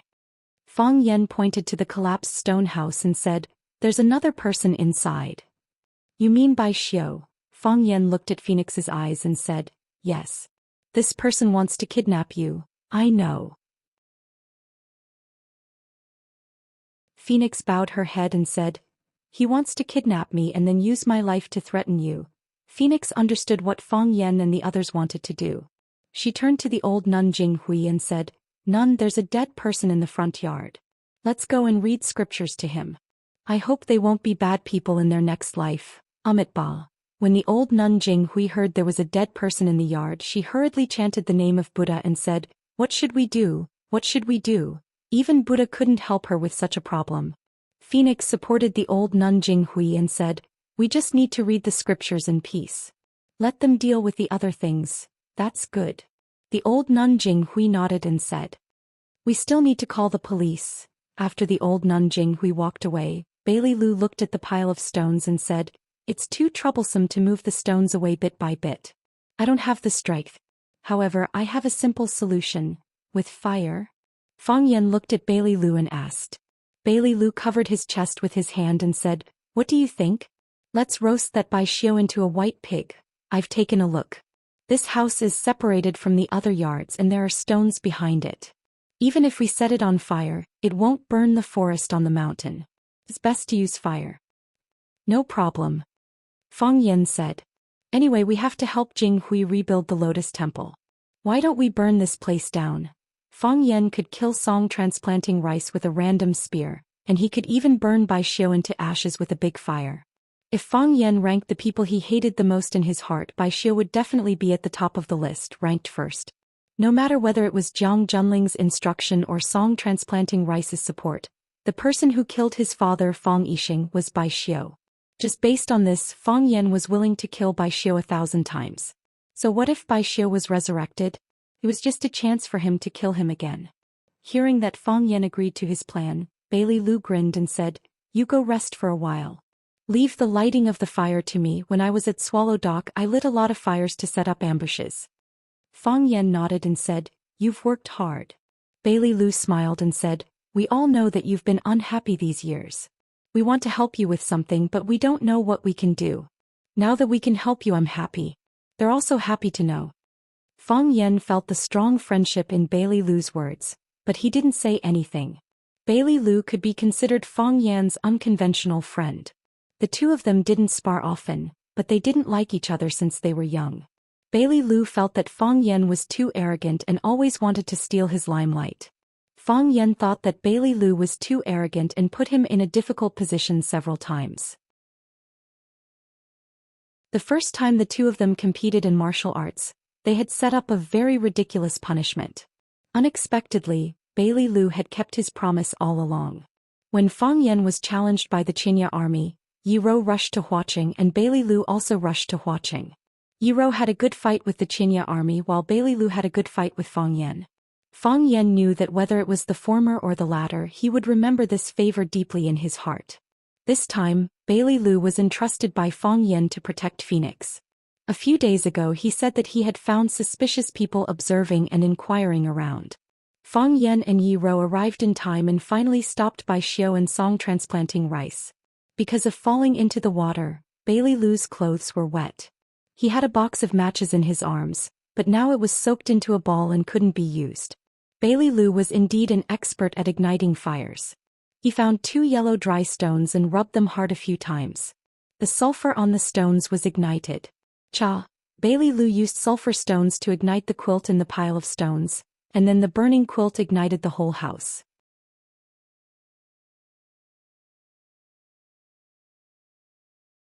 Chapter 758. The raging fire was burning and even the sky was dyed red. Fang Yan and Yi Wen held each other's hands, watching the thick smoke rolling and the sky filled with rays of light. They felt that this scene was quite beautiful and romantic. If there was no Bai Xiu, if there was no Song transplanting rice, they could have lived such a happy life. Unfortunately, that was only if. He was still entangled in hatred with Bai Xiu Song transplanting rice, and Jiang Junling and the others who had disappeared without a trace, unable to extricate himself. There were thousands of emotions in the world, but only hatred could devour a person's heart. It could turn a person into a non-person and turn a ghost into a malicious spirit. Bailey Lu looked at his work with a proud face and said with a smile, "If Bai Xiu suddenly ran out of the sea of fire, would that be considered a zombie? I've already cheated once, how can I cheat again?" Fang Yan said with a smile. Bailey Lu nodded and said, "If he can still escape like this, then he can only be considered lucky. Let's go, we'll go comfort those monks. They're probably all scared. Let me handle this matter." Fang Yan said aloud. In any case, he now had the identity of a Xian department's official, so it was still very easy for him to handle some matters. "Naturally, it's up to you to handle it," Bailey Lu said with a smile. "You're now a member of the government. Doing this kind of thing is to uphold justice and get rid of evil for the people. If I do this kind of thing, I won't be able to bear the consequences and I won't be able to get rid of a lot of trouble. If you're willing, I'll also give you the identity of a Xian department's official," Fang Yan said with a smile. "What they do is not much different from what the men of Swallow Dock do. Forget it, forget it. I don't want it." Bailey Lu waved his hand repeatedly and said, "I've been wholeheartedly practicing martial arts for the sake of our Bailey family's godly fist to conquer the way of heaven as soon as possible. I've just realized the inverse punch and I'm ready to use it to conquer the way of heaven. It's time to work hard and carefully polish it. There's no time to lose." Bailey Lu looked at Yi Rou with deep emotions and said, "I'm not afraid to say it out loud, but when I figured out the inverse punch, I was secretly happy. I thought to myself that if Yi Rou had failed to reach the Heavenly Dao Realm, I would be the youngest Heavenly Dao Realm expert in Swallow Dock, and I would be the new signature of Swallow Dock. I have always viewed Senior Azure Dragon as my idol, and I always looked forward to the day when I could be like my idol." Bailey Lu sighed heavily and said, "What I didn't expect was that Yi Rou had already succeeded in climbing the heavenly way. Since there are already outstanding people leading the way, how can we not bravely chase after them?" Fang Yan nodded and said, "I understand. I'm just saying. It's a good thing to have your own pursuits. No one will stop you from doing that." Fang Yan was about to go to the front yard to check on the nuns. Yi Rou looked at Fang Yan and said, "I'll stay here. Maybe Bai Xiu will run out." Yi Rou didn't want to follow Fang Yan to the front yard because there was a phoenix there. She didn't want to put Fang Yan in a difficult position between the two women. Yi Rou wasn't a woman who liked to think about such trivial things in the past, but now that she and Fang Yan had confirmed their relationship, she couldn't help but consider some problems from his perspective. This excuse was very clumsy, but Fang Yan still nodded and said, "I'll be right back." "It's okay." Yi Rou pursed her lips and smiled. Bailey Lu glanced at Fang Yan and said, "I won't go either. I'll stay here and take a look. Fang Yan waved his hand and said, I don't want you to go with me. Fang Yan smiled at Yi Rou, turned around and walked towards the front yard. Fang Yan, Yi Rou shouted behind him. Fang Yan turned around and looked at Yi Rou, asking, What's wrong? If it's possible, Yi Rou looked at Fang Yan and said, Take her back. There was still no expression on Yi Rou's face, and it was hard to tell what she was feeling at this time. But her eyes were clear and bright, and it seemed that there were no impurities in them. What she says is what she thinks in her heart. She gave people such a feeling. She said that she wanted Fang Yan to take her back and bring the phoenix back, which proved that she really thought so in her heart. She thought it was not convenient for a girl to live here, and it was a pity to give up her youth to be a vegetarian and serve the Buddha. Although she had done something wrong, she was willing to forgive her and give her another chance. Fang Yan's heart was very warm, as if there was a strong but gentle airflow flowing through his body. It flushed all the blocked meridians and acupoints in his body one by one. Every victory could make his soul tremble slightly. Yi Rou was really gentle. Thank you, Fang Yan said softly. I just said take her back, Yi Rou added. Why are you so touched? Fang Yan no longer explained, turned around and ran to the front yard of Lianhua Temple. Looking at the back of Fang Yan running, Bailey Lu said with a smile, He is like Sun Wukong who wreaked havoc in heaven, and you are the Buddha. Only you can subdue him.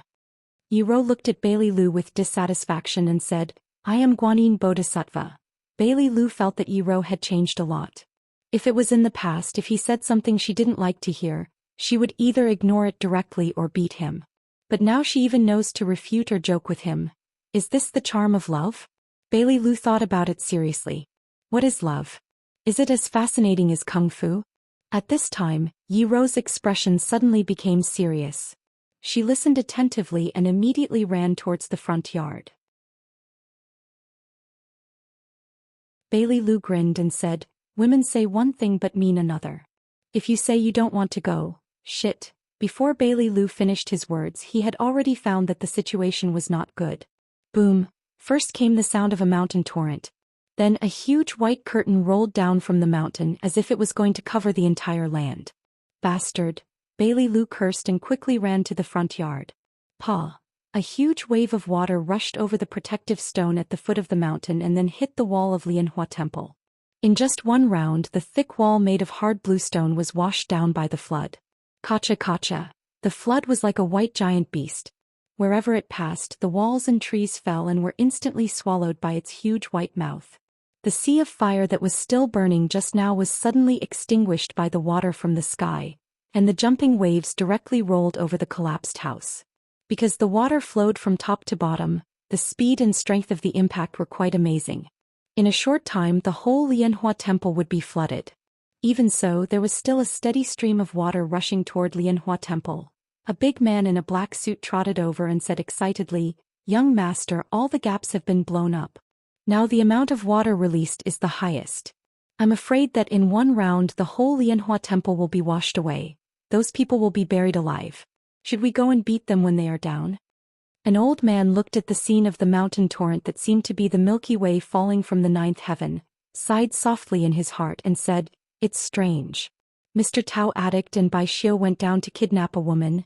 Even if there are people on guard with their cultivation, they would have succeeded long ago. Why haven't they come back yet? And they didn't give us any signal. Jiang Junling looked down with his binoculars. He could see the tragic scene of the flood submerging Lianhua Temple, but he couldn't see what was happening in the temple. Maybe we've been tricked, Jiang Junling said in a low voice. Tricked. A few days ago we sent someone to inquire about Lianhua Temple. They said that everything is normal in Lianhua Temple, and there are no experts protecting Phoenix. Although our people deliberately showed up to alert the enemy, they wanted to lure Fang Yan here to make a move. If there are really no experts protecting her, Bai Xiu would have gone down alone and brought everyone back. However, Bai Xiu still hasn't come back. Now Master has gone down with them. With their combat power, they can escape even if they encounter a heavenly Dao realm expert. Since they haven't come back yet, it proves that there is a very powerful person over there. Who is it? The old man asked aloud. Fang Yan came in person? If it's only Fang Yan, he is not Mr. Tao Addict's match at all. Mo Qingdi? Mo Qingdi is still in the land of extreme cold. Even if he comes back, he will be a good for nothing. Even if they join forces, they won't be able to defeat Mr. Tao Addict. That's why I'm also very curious. Jiang Junling put away his binoculars and said, "Who is it? We have calculated the pawns that Fang Yan can use. Other than himself, there is only Yi Gentle who has failed to climb the heavenly Tao and a few of his fellow sufferers. These people aren't even enough to fill the gaps between Master's teeth. Then should we go down and take a look?" The big man asked aloud. Of course. Jiang Junling nodded and said, "Master and Bai Xiu are still down there. We have to ensure their safety. Take 2 people with you down to take a look. If they are alive, I want to see them. If they are dead, I want to see their corpses. No matter what, you must bring Master and Bai Xiu back." The big man was shocked and said, "Young Master, aren't all of you going down? Why are we going down?" Jiang Junling glanced at him coldly, but his voice was still gentle and firm. He said, "Lianhua Temple has been washed away. Even if there are people alive, you will only be beating them when they are down. Don't worry, we will protect you from the side. If there are any changes, we will be able to rush over to support them immediately." The big man knew that it was difficult to change Jiang Junling's decision. He said, "Young Master, I will take some people down to take a look."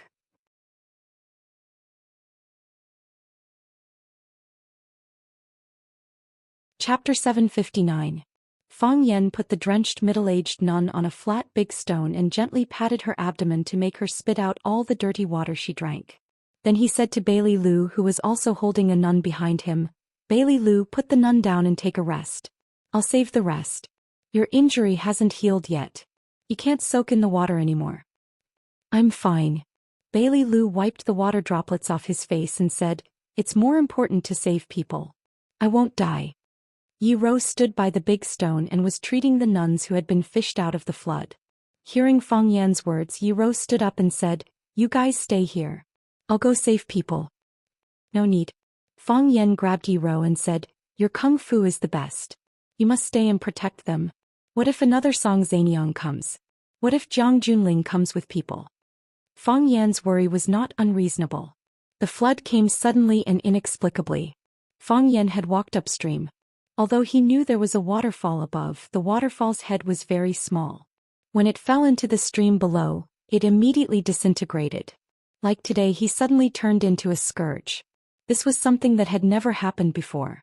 Besides, even if there was a landslide and the stone dam blocking the reservoir had collapsed, why didn't it collapse earlier or later? Why did it have to collapse today when Fang Yan and Yi Ro had walked hundreds of miles to Lotus Temple? Lotus Temple was built no less than 100 years ago. It was said that it had existed since the Qing dynasty. In such a long history, it had never encountered such an unlucky thing as a flash flood. Obviously, this was deliberately done by someone. Someone blew up the dam of the reservoir on the top of the mountain and wanted to drown all the people in the temple. What kind of person would be able to do such a ruthless and malicious thing? Of course, it was Fang Yan's old enemy, Jiang Junling. The flood was too fast and too strong. Before Fang Yan had time to run into the temple, the wall and the stone house behind Fang Yan had all collapsed. When he ran into the Buddha Hall to save people, he found that Phoenix and the nuns of the Lotus Temple were not in the Buddha Hall, but went to the front yard to check the body of Tao Addict Song transplanting. When Fang Yan and Yi Ro, who had just arrived, were about to make a detour to the front yard, the wooden structure of the temple collapsed with a loud bang. Fang Yan and Yi Ro hurried to dodge. When they ran to the front yard was already flooded and the nuns had been washed away. At this moment, Fang Yan and Yi Ro couldn't care less about favoritism. They each grabbed 2 people and ran toward the hillside. Most of the nuns of the Lotus Temple had been rescued, but Phoenix and the old nun Jing Hui were still nowhere to be seen. This made Fang Yan's heart burn with anxiety. Could it be that someone had come and taken the Phoenix away? If so, he and Yi Ro and Bailey Lu's trip to the Lotus Temple would be a fiasco. At that time, they would be at the mercy of a villain like Jiang Junling. Bailey Lu's face was full of murderous intent and he said fiercely, "It must be Jiang Junling. Only this kind of lonely ghost who has no father or son and has been expelled by the family can do such a thing." The people of Swallow Dock attached great importance to the concept of clan. For Bailey Lu, Jiang Junling, who was expelled by the family, could not take the family name when he was alive, and could not be buried in the ancestral grave after death, was extremely pitiful and sad. In Bailey Lu's heart there was no more serious punishment than this. Now is not the time to pursue the murderer, Fang Yan said with a cold expression. He had long known that he and Jiang Junling were actually in a situation where they would fight to the death. In this world he was either dead or already dead. However, he still couldn't accept that Jiang Junling turned into a murderous butcher just to kill him, and let a group of people die with him. Who did the nuns of Lotus Temple offend? Just because they were kind-hearted enough to take in a homeless woman, they brought a fatal disaster upon themselves? Fang Yan shook off the water stains on his hair and said in a cold voice, "Whether Jiang Junling did it or not, we will put this account on Jiang Junling's head." Fang Yan looked at Yi Rou and said, "Bailey Lu's injury is serious and he can't soak in the water anymore. Jiang Junling and the others may have a backup plan. If they send more masters, you will have to help resist them. I'll go to find Phoenix. Be careful." Yi Rou was not an indecisive woman. Hearing what Fang Yan said made sense, she immediately changed her mind. Fang Yan nodded and jumped into the flood with a plop. Yi Rou looked at Bailey Lu with burning eyes. Bailey Lu pointed to the wound on his chest and said, "I'm really injured." "Fang Yan is also injured," Yi Rou said. "I owe you too." Bailey Lu didn't know whether to laugh or cry. He took out a bottle of medicinal powder from his pocket and poured it on his wound. Then he jumped into the flood with a plop. Because Lotus Temple was at the foot of the mountain, the continuous flood raised the water level at the bottom of the U-shaped gully, and the entire jungle was flooded. In the vast sea of water and the gloomy jungle, if there was someone accompanying him, Fang Yan's situation would be slightly better. Although Fang Yan had been holding on, Yi Rou knew very well that he was also injured. He was injured when he came back from the Millennium Palace mission, and his injury had not healed until now. "Thank you," Yi Rou shouted at Bailey Lu, who was swimming forward vigorously. Bailey Lu grinned and thought that this woman was really interesting. She would do anything for her man. Bailey Lu was very curious. If he didn't take the initiative to jump in just now, would she have kicked him down? The answer to this question was not too difficult to guess. In less than 2 seconds, Bailey Lu nodded firmly. He thought that she would definitely do that. With his understanding of her, she would. With a wife like this, what more can I ask for? Bailey Lu had to admit that he was a little envious of Fang Yan. It seemed that he would never be able to catch up to him in this lifetime. He was inferior to him in all aspects. Fang Yan was completely soaked in the water. At a glance, he saw that without the water he was only a tree. The flood rushed from top to bottom, and naturally it brought people or things downstream. Now that the main temple of Lotus Temple had been washed away, only a few lonely stone houses were helplessly fighting against the flood. A large area of the forest below was flooded, and the deepest part of the water had already reached the top of the trees. Fang Yan looked around blankly, not knowing where to find Phoenix. "Phoenix!" Fang Yan shouted loudly. No one answered. "Phoenix!" Fang Yan shouted as he swam deeper into the forest. Still no one answered. Further downstream was the bottom of the mountain stream, where the water was the deepest. Fang Yan was not afraid of water. When he was at Swallow Dock, he often went into the river with his friends to catch fish and shrimp. His friends all developed excellent swimming skills. She was more worried that something had happened to Phoenix. This mountain was so big and the water was so deep. Moreover, Jiang Junling kept playing dirty tricks behind her back. Who knew what else they would do? "Phoenix!" Fang Yan shouted Phoenix's name at the top of his voice as he swam. "Xianxia, where are you?" "Fang Yan." A woman's voice came with a sobbing tone. "Phoenix?" Fang Yan was overjoyed and shouted. "Fang Yan, I'm here. Fang Yan, Master's dying. Come and save Master." Phoenix's voice was very urgent. Fang Yan followed the voice and swam deep into the forest. Soon he saw Phoenix and the old nun Jing Hui leaning on a huge tree trunk. Phoenix didn't want the monks and nuns to see a bloody scene, so she took them to the front yard to save the Tao addict Song Zining. Just as they sat in a circle chanting, a torrent suddenly came. The young nuns reacted quickly. They either hugged each other in pairs or grabbed big trees or wooden pillars.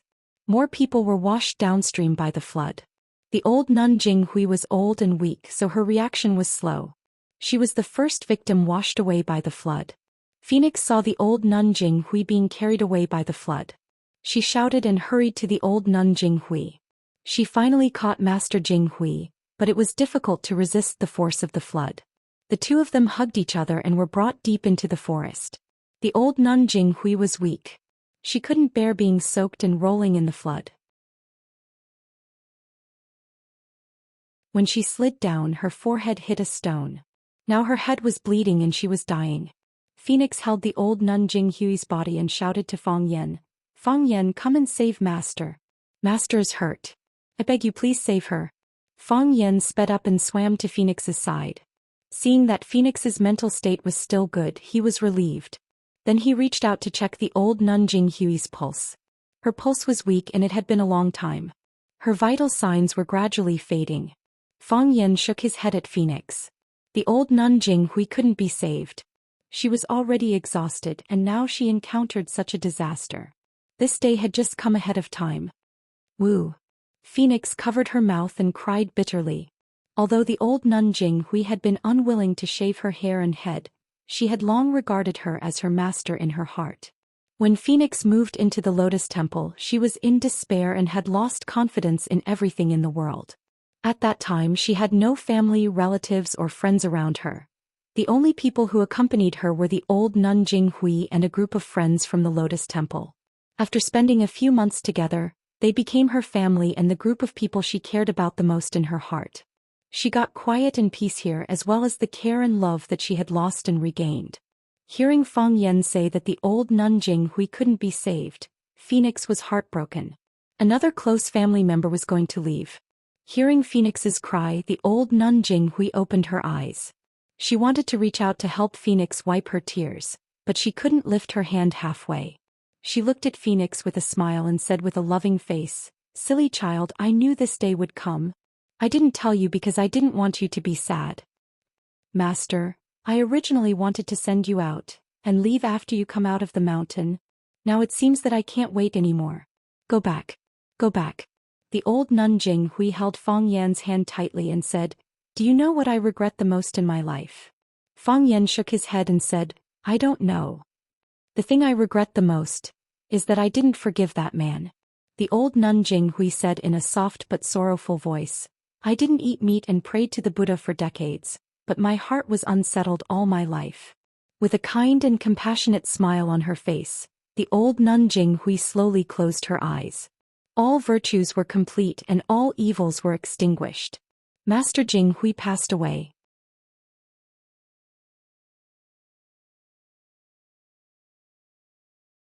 Chapter 760. What was the most precious medicine in the world? Medicine for regret. We often see such stories. Because of a father's scolding, the children ran away from home for decades and never heard from again. Because of a husband's negligence, the husband and wife had a dispute and were separated from each other in the end. Because of a teacher's misunderstanding, a student who was supposed to have a bright future finally went astray. Life is only 100 years. When you are old and look back on the past, will you regret the mistakes you made in the past? The saddest thing in life is that time flows like water and the past can't be retrieved. The old nun Jinghui has been serving Buddha all her life, and she still couldn't untie the knot in her heart when she died. If she wasn't so stubborn when she was young, if her character could be a little softer, then would her life experience be completely different? Unfortunately, she had taken the wrong step and could no longer go back. The old nun Jinghui closed her eyes peacefully. There was no sadness or joy, but there was obviously regret. The phoenix was in so much pain that it wailed loudly. Master Jinghui was the family who took her in when she was in the most difficult time, and also the harbor where her heart got peace and warmth. When she was desperate, Lotus Temple was gone, and so was Master Jinghui. She really couldn't stand it anymore and almost broke down emotionally. Fang Yan didn't stop her and jumped into the flood alone. When he came back again, he dragged a thick pillar behind him. Fang Yan tied the old nun Jinghui's body to the pillar with a cloth belt, and then tied the pillar to his waist with a long vine. Then he took down the crying phoenix from the tree trunk and dragged him upstream. The top priority now was to get out of danger and meet with Yi Rou and Bailey Lu. Being sad or comforting were things that he was qualified to do after he escaped. The reservoir at the top of the mountain was not blocked, so the flood kept pouring down the mountain. Although the water flow was a little less, it still didn't stop. Fang Yan dragged a pillar behind him and a nun was tied to the pillar and a woman was hugging him. The woman cried so much that she almost lost consciousness. swimming against the current, dividing the water and moving forward. It had to be said that Fang Yen felt very tired now. Fang Yen did not utter a word. He was like a stubborn water buffalo, desperately fighting against the flood. He dragged the phoenix and the nun Jinghui and rushed to a safe place halfway up the hill. After Bailey Lu jumped into the flood, he soon lost track of Fang Yen. He didn't know where to go in the vast ocean and the vast forest. However, since Fang Yen was going to look for Phoenix and Jinghui, he naturally had to go downstream to look for them. After all, water flows downwards. Therefore, Bailey Lu also swam downstream. Just then he saw two men in black climbing up a big tree in front of him, sneakily looking at something. Bailey Lu's eyes were cold and he plunged into the flood. "Big brother, the water is too strong, those people are either drowned or killed, let's hurry back," the lanky man advised. "That won't do." Fatso shook his head and refused. "We were ordered by eldest young master to look for someone. If we don't even find a shadow, won't eldest young master tear us apart when we return? Did you forget what eldest young master said? If he's alive, I want to see him. If he's dead, I want to see his corpse. I also know that eldest young master has a bad temper today, but this place has become a vast ocean. Even if Mr. Tao Addict is still alive, we can't find him, can we? Besides, I guess." The lanky man lowered his voice and said, "Maybe he's already dead." "Why do you think so?" Fatso was surprised. Mr. Tao Addict is one of the 7 addicts of Wuxia. It is said that his kung fu is more powerful than the 3 dragons and 7 tigers. Who can beat him and Baishio together? Didn't you hear what Master Li and the others said about him? They called him a living immortal. Think about it, if he's safe and sound or has completed the task, won't he go to meet us? No matter what, he should at least say hello to us. Don't talk nonsense. We'd better look for him again if we really can't find him. What are you looking for?" Bailey Lu revealed his big wet head under the tree and asked with a smile, "Maybe I can help." "Really?" The lanky man was overjoyed and said, "Have you seen an old man in a black robe? He looks dark and skinny." "Yes," Bailey Lu nodded and said. "Really? Where's he?" Fatso pulled his partner and stared at Bailey Lu with a vigilant face and asked, "Who are you?" "Big brother, he must be a hunter in the mountains." The lanky man pointed at Bailey Lu's face and said, "Look at his appearance, how rough. Look at the deep wrinkles on his face." Bailey Lu was deeply shocked. "Why the f***ck do I look rough? Although I'm not a member of the Prince Charming team of Swallow Dock, it's because I think it's hard to accept that Fang Yen is the captain of the Prince Charming team. Moreover, there's no handsome guy in the entire Prince Charming team. If I hang out with them, I'll only look too low. Also, where are the wrinkles on my face? Although my skin is a little rough after years of running around and challenging the world's heroes, I put on a cucumber mask every night before I go to bed, okay? Are you a hunter in the mountains?" Fatso asked aloud. "Yes. I'm a hunter," Bailey Lu said with a big smile. "Then you help us find someone and we'll pay you 100 yuan an hour? 200 yuan? How about this, you help us find someone and we'll give you 500 yuan. How about that? You mountain people can't earn that much money in a month, right?" Fatso was very business-minded. He laughed and talked about business with Bailey Lu. Bailey Lu shook his head and said, "How about we change our business model? You think the money is too little?" Fatso was very unhappy. These mountain people are really greedy.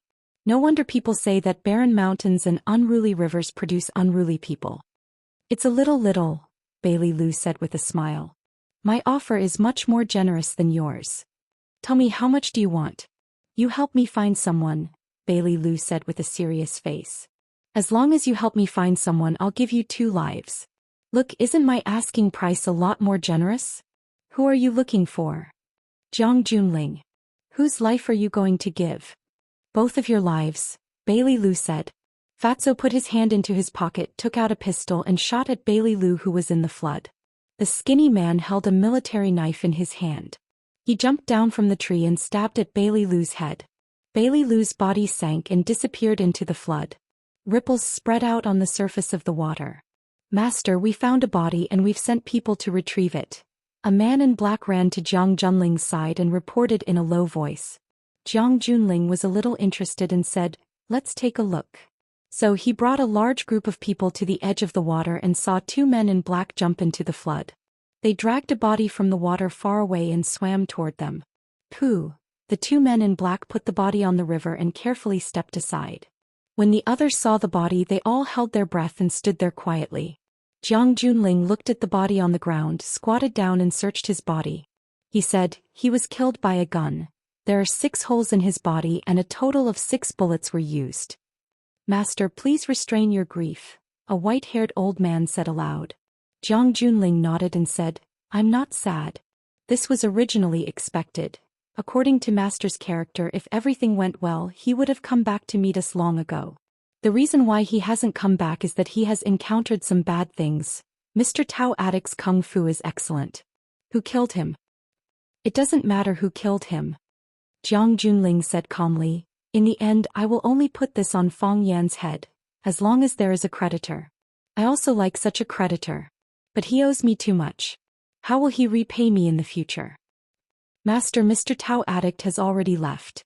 I'm afraid Bai Xiu has also met with a mishap. After all, we still acted a little too late," Jiang Junling said in a deep voice. "If we had blown up the dam of the reservoir earlier, we might have been able to help Master and Bai Xiu. No matter what, we have to see him, dead or alive. No matter whether Bai Xiu is dead or alive, we have to find him. Understood?"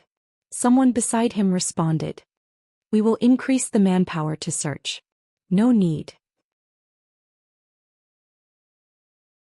Jiang Junling rejected this decision and said, "Haven't we already sent people out?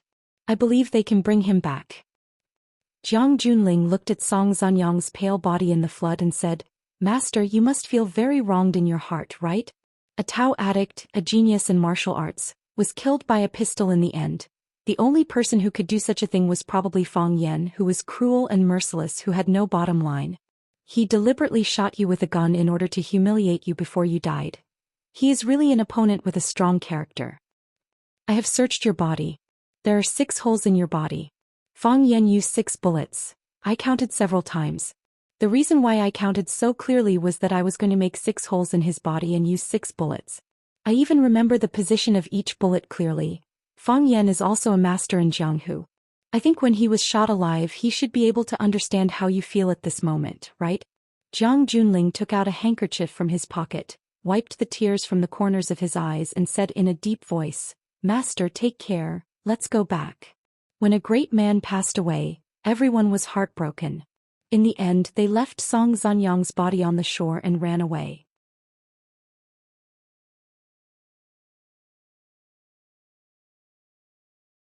Chapter 761.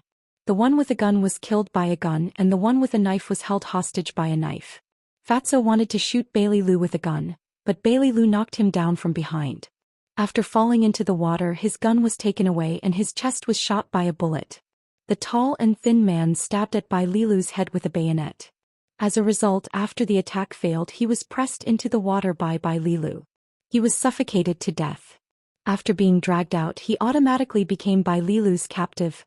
Bailey Lu and the tall and thin man hid behind a boulder.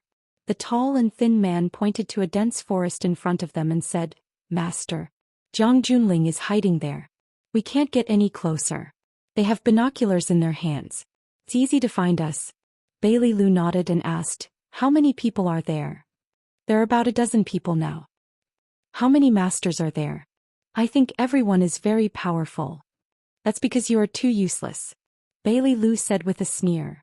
"Tell me, should I kill you with a knife?" No. The tall and thin man was scared and said, "You promised me. As long as I lead you to Jiang Junling, you will let me live." "I did say that, but I'm regretting it now," Bailey Lu said impatiently. "What if you shoot me from behind when I'm fighting with the people from the general's side? Do you know how the big shots die?" "I don't know." "Failed miserably in a simple task," Bailey Lu said with emotion. "Look at Song Zanyang, such a powerful figure. Even Yi Gentle couldn't stop him, but he was shot to death by Fang Yan. Don't you think it's unfair?" No, I can't do such a thing. If you don't believe me, you can knock me out or tie me up with a rope." Bailey Lu thought for a moment and said, "That's good."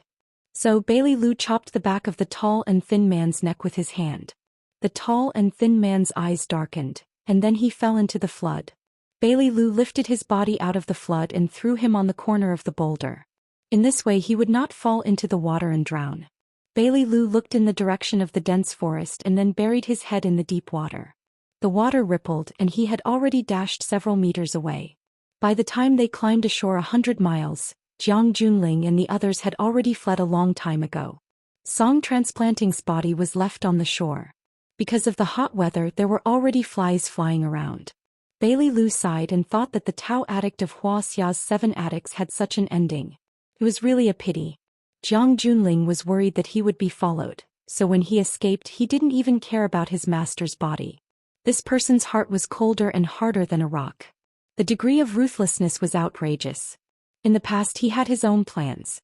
He wanted to take over the family, so he had always pretended to be an elegant young master. Now that all of his hopes had been dashed and he had even become a wandering ghost, he became fearless and didn't care about anything anymore. Bailey Lu searched around and made sure that Jiang Junling and the others had really left. Then he dragged Song Transplanting's body to the deep ditch in front of him. He dug a hole and buried Song Transplanting in it and then piled up stones on top of it. He didn't intend to write an inscription or erect a monument for him. He was full of sins and had offended countless people. For the sake of everyone in Neijiang he would let him get this piece of pure land after his death.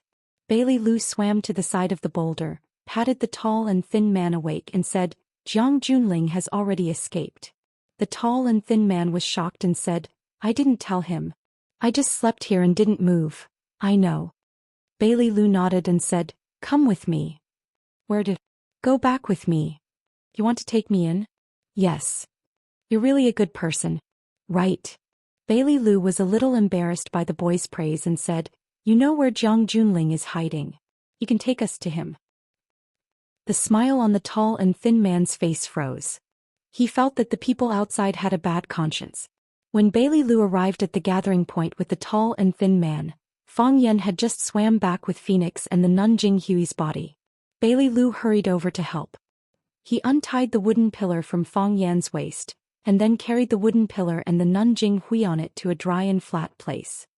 "Master." When the nuns saw the dead nun Jinghui they cried and rushed over.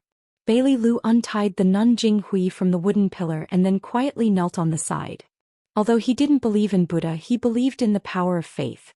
These women could cut off their lust and serve Buddha all their lives, which was actually very admirable. Yi-Ro looked at the heartbroken Phoenix, took out a wet handkerchief from her pocket and handed it to her. Phoenix glanced at Yi-Ro, took the wet handkerchief and wiped the tears on her face. She said in a hoarse voice, "Thank you." "Go back with us," Yi-Ro said. "You should go back." Phoenix nodded and said, "Yes, I will go back with you. I should go back too." When she was dragged here by Fang Yan, Phoenix had already thought a lot. Maybe she should live a good life for herself and the people she cared about. Yi-Ro nodded. She didn't think it was a strange thing. Lotus Temple was destroyed, so it was natural for Phoenix to go back. Looking at the nuns who were chanting sutras around Jinghui, Phoenix said, "Master Jinghui is dead, Lotus Temple is destroyed, and our home is gone. I want to go back to Yanjing. I want to take good care of them, I want to take them to beg for alms, I want to help them rebuild Lotus Temple. So I want to go back." Yi-Ro respected this woman and said, "If there's anything you need help with, don't hesitate to ask." Phoenix looked up at Yi-Ro and said seriously, "It's normal for him to fall in love with you." Yi-Ro was speechless for a moment. She didn't know how to respond to Phoenix's words. This made her a little dissatisfied with herself. She thought that she should have nodded and said, "Yes, that's it." Fang Yan knew the tall and thin man. At the summit of One Sword Peak he was chased by countless people and the tall and thin man was one of them. He was a minor character who didn't have much sense of existence. The tall and thin man also obviously saw Fang Yan. He hid behind Bailey Lu and didn't dare to come closer. He lowered his head for fear that Fang Yan would recognize him. Fang Yan pointed to the tall and thin man and asked, "Where did you catch the captive?" Bailey Lu grinned and said, "I didn't find you, but I found 2 idiots. One was killed by me and the other was caught by me to help lead the way." It was indeed Jiang Junling who did it, but this animal had already run away with his people. He left in a hurry and was worried that we would catch up with him, so he didn't even care about his master's body. How could you become an opponent of such a scumbag? It's chilling to think about it. It's because he's a scumbag that I became his opponent. Fang Yan said expressionlessly. Justice and evil, light and darkness are natural opponents. This is fate. You killed his master with one shot. You're really evil. Bailey Lu said. He pointed to the tall and thin man and said, don't kill this guy. He knows where Jiang Junling and the others were hiding. I was going to keep him alive to lead us there. If you don't remove the roots, it will grow again when the spring wind blows. I can't sleep well at night when I'm fighting with a scumbag like Jiang Junling. I'd better find a way to get rid of him. Fang Yan nodded and said, it's up to you. He walked to the side of the nuns who were chanting and said with a heavy expression, the dead can't be resurrected. Please restrain your grief. Master Jinghui believed in Buddha all her life, and now she naturally returns to the embrace of Buddha. A middle-aged nun looked at Fang Yan and said, Benefactor Fang Yan, if you have something to say, just say it. We want to leave this place of trouble. Master Jinghui is gone, and the Lotus Temple has been flooded. I want to discuss with you how to deal with Master Jinghui's body. What plans do you have for your future life? The nuns all looked at Phoenix. They had been living in seclusion in the mountains for many years and had lost contact with their families and relatives. They really didn't know how to go on in the future. Phoenix wiped the tears on her face and said, Master Jinghui naturally has to be cremated according to her wish when she was alive. At that time, we will put her ashes into the flood and let her merge with the mountain. The Lotus Temple has been destroyed. Martial uncles and martial sisters, come back to Yanjing with me first. I will settle your daily life and then beg for alms to rebuild the Lotus Temple. Fang Yan nodded and said, that's good. Are you okay? I'm fine. Phoenix looked at Fang Yan and her mood miraculously calmed down. Those restless fantasies and the feelings of guilt had all disappeared. Phoenix had been reborn from nirvana. She no longer lived for herself. She wanted to live for the people she cared about. When Fang Yan threw the torch into the pile of firewood, the firewood that he had specially found suddenly burst into flames. The nuns gathered together and chanted the Ksitigarbha Bodhisattva Original Wish Sutra. The fire lit up the sky and the soul of a kind old man returned to heaven. Fang Yan looked at the dancing flame and thought, Jiang Junling is carrying another life on his back.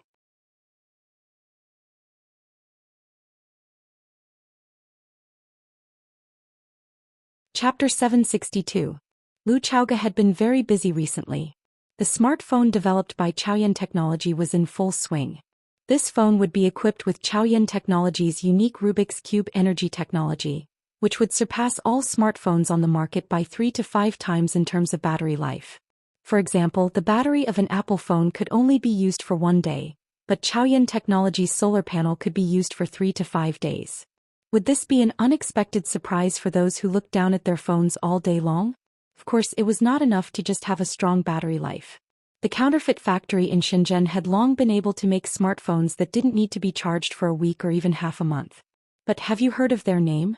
Nokia, the mobile phone overlord of the past. Can you still see them now? They also had to put more effort into other functions of the phone, striving to achieve a price that would allow consumers to accept, but also allow consumers to accept. Therefore, the motherboard, hardware and built-in software of this phone were all studied and communicated by Lu Chaoga's team one by one. She hoped to be able to create a phone with fighting power and appeal in the market. After a meeting with a design group and finalizing the appearance of the phone, Lu Chaoga stretched her waist and walked to her office with the finalized manuscript. The secretary, Xiao Meng, followed closely behind and seized the time to report to her. She said, Chairman Lu, when you were in a meeting, Wanda Energy's President Zhang came to visit. I said you didn't have time today, so I helped you decline. Longtu Group's President Jiang called. I said you were in a meeting and asked if you needed to call her back. She said no, and Mr. Fong also called. Lu Chaoga's footsteps didn't stop. She walked straight into her office, sat down on the office chair and took a big sip of the black tea that was just the right temperature. She looked up at Xiao Meng standing in front of her and said, Fong Yan. It's Fong Yan. Mr. Fong. Xiao Meng said with a smile. He said that no one answered your phone, so he asked me if you were busy. Lu Chaoga took out her phone from the drawer and there were 2 missed calls. Fong Yan's number was displayed on the phone. What did he say? Lu Chaoga asked while playing with her phone. He didn't say anything. I said you were in a meeting and he said he wanted to treat you to dinner tonight. Lu Chaoga looked at the time on her phone and said, "What's next?" "There will be a meeting in 10 minutes. Xiaoming opened the notebook in her hand and said, "It's a meeting about the energy industry." Yan Yunlin, the deputy director of the National Department of Energy, invited Chairman Lu to attend. Thinking of the old man who always looked at her chest with his triangular eyes, Lu Chaoga's mood became bad. Although that man couldn't do anything to her, she didn't like his gaze. You can't scold people just because they looked at you a few times, right? If that was the case, what she had to do every day was to scold people desperately. Lu Xiaoga's cold face and voluptuous body had indeed caused her a lot of trouble, especially during business negotiations. The other party's gaze was always on her face, and it was only under her repeated reminders that the progress of the project could continue to move forward. Let Xianxia attend the meeting on my behalf. When Lu Chaoga thought of this, she immediately made a decision. She wouldn't attend the energy meeting. Instead, a deputy director of Chaoyan Technology would deal with the officials. Anyway, Xianxia was a member of the Qin family. Even if Yan Yunlin didn't like him, he wouldn't dare to put on airs in front of him. At most, he would complain that Chaoyan Technology didn't care enough about the policy. But Director Yan said that, "Just say I don't have time." Lu Chaoga pushed away her chair and stood up. "It's decided. Call Director Qin. I'll go back first." "Okay, Director Lu." Xiaoming hurriedly agreed. Seeing that Lu Chaoga was about to walk out of the office, Xiaoming added, "Director Lu, say hello to Mr. Fong for me when you see him." Lu Chaoga paused, turned to look at Xiaoming and said, "I may not see him." After that, she quickly walked out of the office. Xiaoming looked at Lu Chaoga's back and laughed. She whispered, "Principal Lu will only be so excited when Mr. Fong comes back. Otherwise, you wouldn't have left such an important meeting early." After a pause, she said, "I don't know when Mr. Fong and Principal Lu will get married. Many people in the school are asking about it. Everyone wants to attend their wedding." Of course, Lu Chaoga didn't hear Xiaoming's gossip. After she went downstairs, the guards led by Qin Ying and Fong Yingying immediately crowded around her. Fong Yingying was bragging to Qin Ying, saying that he was the third master of Swallow Fort, and that he was the best after Fong Yan and Yi Rou, and that he was the face of the Prince Charming team of Swallow Fort. Such stupid words that no one would believe. Seeing Lu Chaoga coming downstairs, he suddenly jumped up and rolled in front of Lu Chaoga like a ball, saying, "Sister, where are we going now?" Lu Chaoga glanced at Fong Yingying and asked, "Did Fong Yan call you?" "No." Fong Yingying looked confused. "Is Junior Marshal Uncle back to Huaqing?" "Maybe." Hearing Fong Yingying's answer, Lu Chaoga's mood inexplicably became happy. After Fong Yan returned to Huaqing, he didn't call Fong Yingying but only called her and even said that he wanted to treat her to dinner. "Junior Marshal Uncle is too much, he didn't even call me when he came back." Fong Yingying immediately acted very sad and indignant. "If Sister Lu didn't tell me, I wouldn't have known. Where's he now?" Sure enough, after Fong Yingying said that, Lu Chaoga's mood became even happier. "Maybe at home." Lu Chaoga said. When Fong Yan returned to Yanjing, he left Fong Yingying and Fong Haohan in Huaqing. Fong Yingying stayed by Lu Chaoga's side, while Fong Haohan volunteered to go to Du Qing's side to protect Li Ya. Fong Yingying was lively and jumpy, and his way of doing things was very similar to Fong Yan's. One who stays close to ink will be stained black. Therefore, when Lu Chaoga saw Fong Yingying, she always felt very close and even liked this chubby big boy a lot. "Then are we going home now?" Fong Yingying asked with a smile. Lu Chaoga nodded and said, "Home." The group of people went back in 3 separate cars. The cars stopped in front of the villa, and Fong Yingying ran over to help open the door. Lu Chaoga got off the car and saw that the villa's house was lit. Lu Chaoga's face didn't change, but there was a romantic feeling in her body. She deliberately suppressed her excited steps, and tried to walk slowly and naturally. Just like before. Opening the door of the living room, she saw a man wearing an apron busy in the kitchen. There were already several dishes on the dining table in the dining room. Scrambled eggs with tomatoes, braised trout, shredded pork with bamboo shoots, and cordyceps duck soup. They were all her favorite dishes, and it looked like the dinner was very sumptuous. Lu Chaoga walked behind the man and said, "Let me do it?" Fong Yan turned around, looked at Lu Chaoga, smiled and said, "That won't do. I've already said that I'll treat you to dinner tonight.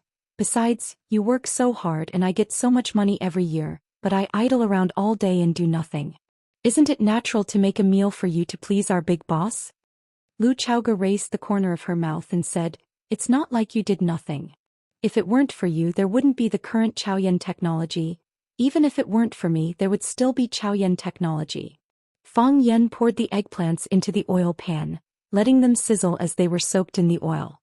He looked at Lu Chaoga with a serious face and said, The Rubik's Cube was left to you by your parents, no one can take it away. With the Rubik's Cube there will be Chaoyan technology. Lu Chaoga knew that Fang Yan wasn't willing to accept her gratitude, so she looked at Fang Yan and said, How are Grandpa and Auntie's health? Fang Yan shook his head and said, My mom's health is fine. She grows vegetables and reads books every day and even goes to my dad's grave to talk to him for a while. I didn't think they had such a deep relationship before and I rarely saw them talk to each other.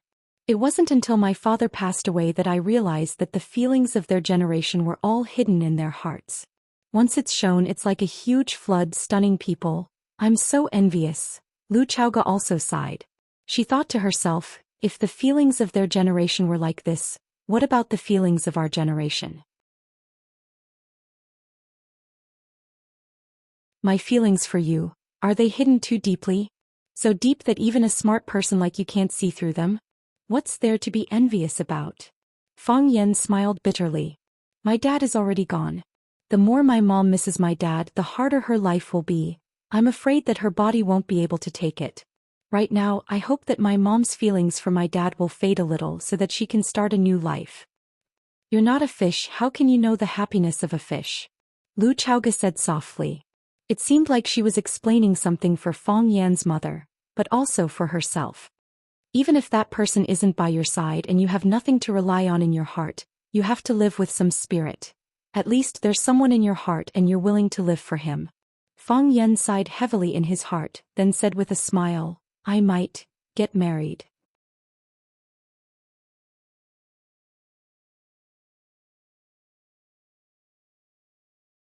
Chapter 763. The air seemed to have frozen, only the crackling sound of the eggplant could be heard. After a long silence, just as Fang Yan was about to say something to break the silence, Lu Chaoga spoke first. She looked at the eggplant in the pot and said, Quickly turn the pot, it's going to burn. Fang Yan quickly turned around, picked up the spatula and began to cook. Lu Chaoga looked at Fang Yan's back and said, I'm a bit tired, I'm going to take a shower upstairs. They come down to eat later. Once this braised eggplant is done we can eat. Fang Yan waved the spatula and poured the chopped green onions and green peppers into the pot, while speaking with his back facing Lu Chaoga. I'll be down soon, Lu Chaoga said softly. After turning around, Lu Chaoga's face became gloomy, and her eyes lost the attractive luster when she just came back. Returning to her room on the second floor, Lu Chaoga closed the door and locked it. She pulled all the curtains on the window tightly, making her room an independent dark world. She took off all the clothes on her body, took off her underwear and panties, and just like that she walked into the bathroom naked. Splash! She turned on the faucet and the natural hot spring water of the perfect temperature poured down. Lu Chaoga stood under the faucet, allowing the water droplets to hit her head and body.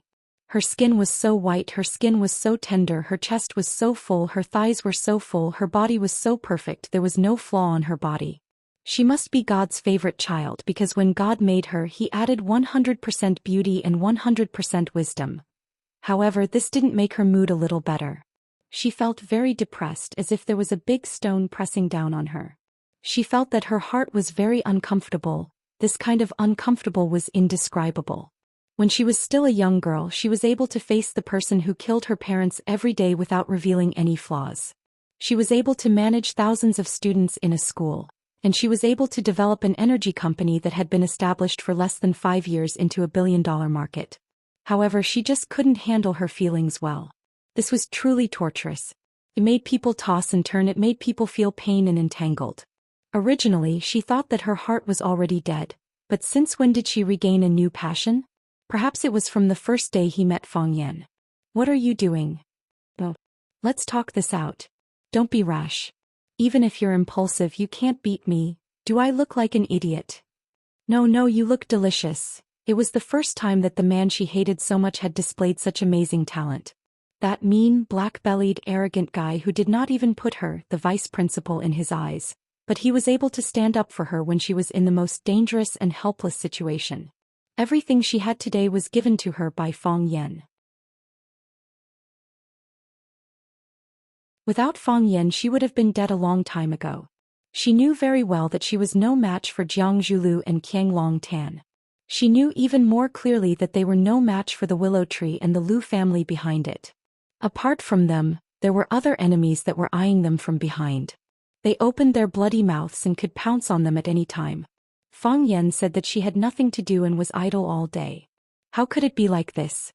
If it wasn't for him, would Xianxia be willing to be a chess piece that was controlled by them? Would Lu Xu be willing to be a mad dog that could pounce on anyone at any time? And how could an ambitious man like Lan Shanggu tolerate himself taking orders from a woman? However, even if she lost everything she wouldn't feel too bothered. She was ambitious but not blinded by benefits. She wanted to build a giant commercial ship, but she was willing to give it to Fang Yan. Her dream back then was to be a good teacher and a good principal who could nurture more outstanding students. That was all. If Fang Yan didn't need her anymore, what was the point even if she had the world? In the past I lived for Fang Yan. What am I going to live for in the future? Lu Chaoga thought to herself, I want to be the best person in the country, the best person in the world. But I will still be alone. Flat. The water droplets hit Lu Chaoga's face and body, as well as her slightly cold heart. When Fang Yan told her that he was going to get married, he actually wanted to tell her that she shouldn't wait for him anymore. He was going to get married. He was being kind, but she didn't need to appreciate his kindness. I like you, but you don't want me to like you. Can I still like someone else? After Fang Yan finished eating, he removed his apron, washed his face and hands, and sat at the dining table to wait. When Fang Yingying sneaked in, he almost drooled when he saw the table full of food. His eyes were red as he looked at Fang Yan, sat down in front of him and said, Junior Marshal Uncle, you're finally back. You've been gone for so long without any news. I'm always worried that something might have happened to you. Smack. Fang Yan hit Fang Yingying's hand with his chopsticks and said, Get out. Fang Yingying's hand was red, but he still insisted on stuffing a piece of braised eggplant into his mouth and said with a wronged expression, There's so much food you two can't finish it. Fang Yan sighed and said, We need to talk about something. It's okay.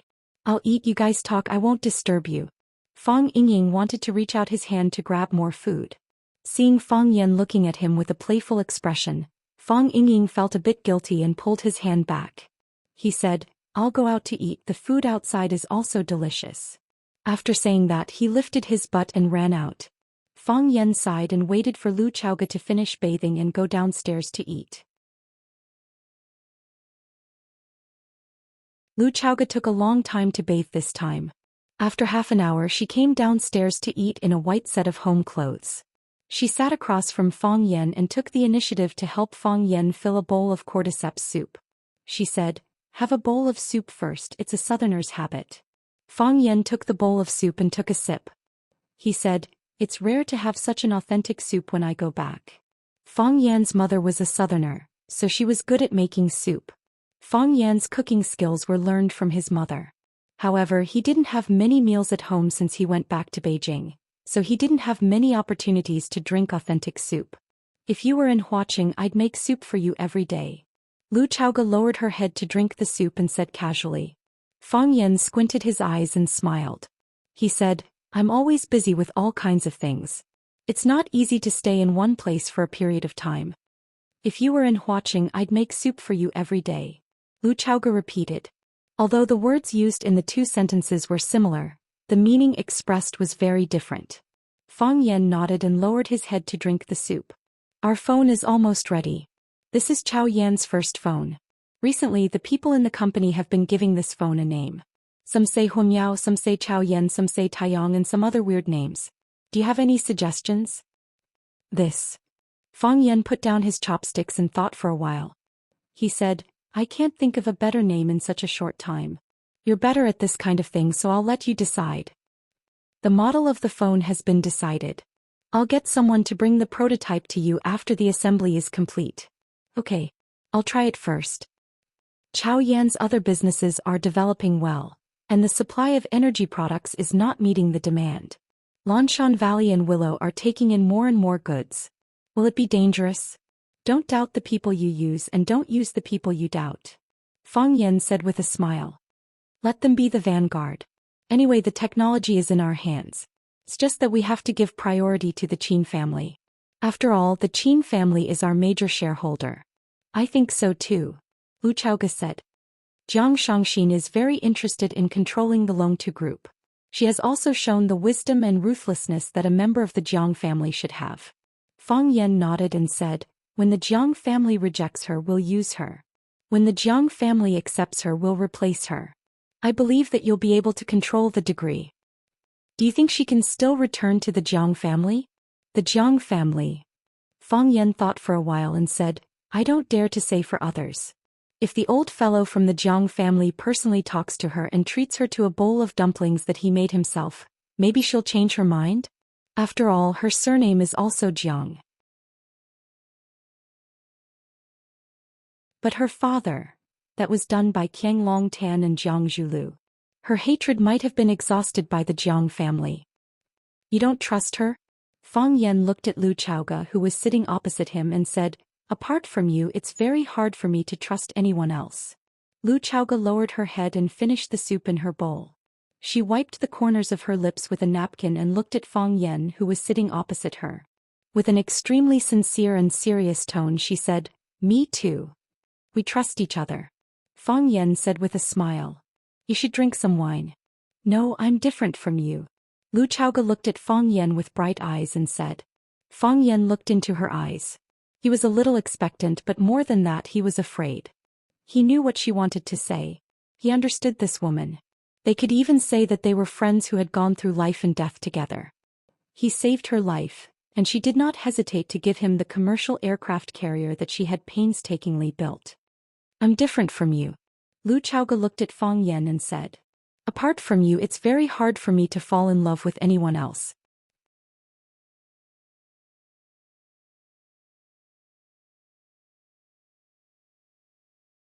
Chapter 764. Apart from you, it's hard for me to fall in love with anyone else, Lu Chaoge said seriously. It seemed that in her heart, there was nothing more serious and important than this in the world. She confessed. Was this a confession? In the end, she still said it. Although she knew that it wouldn't end well after saying it out, her depressed mood was relieved a lot. The big stone in her chest shifted a little, at least she could breathe normally now. However, after she had done this, her heart was filled with guilt. She put down the chopsticks in her hand like a child who had done something wrong. She looked at Fang Yan, who had a gloomy expression, and said, I know I'm being selfish by doing this. You purposely rushed to Huaqing, especially made such a sumptuous dinner, and then told me that you're getting married. I already understood what you meant. I'm not stupid, and I'm a very scheming woman, right? I know you don't want to hurt me, you don't want to make me wait for too long. You want to solve this problem in a relaxed and casual state. Yes, I have to admit I've become a problem in your heart. It's not like that, Fang Yan wanted to explain. Fang Yan, just like how you understand me, I also understand you. Lu Chaoge interrupted Fang Yan's words. Her feelings were actually the same as Fang Yan's. Fang Yan didn't want her to get hurt, and she also didn't want to put Fang Yan in a difficult position. You know my feelings for you, so you've been avoiding talking about it. It's good to avoid it, at least it won't make our relationship so awkward. At least there won't be a gap between us, and our cooperation has always been so tacit. But now you've met your destined lady, the woman you want to spend the rest of your life with.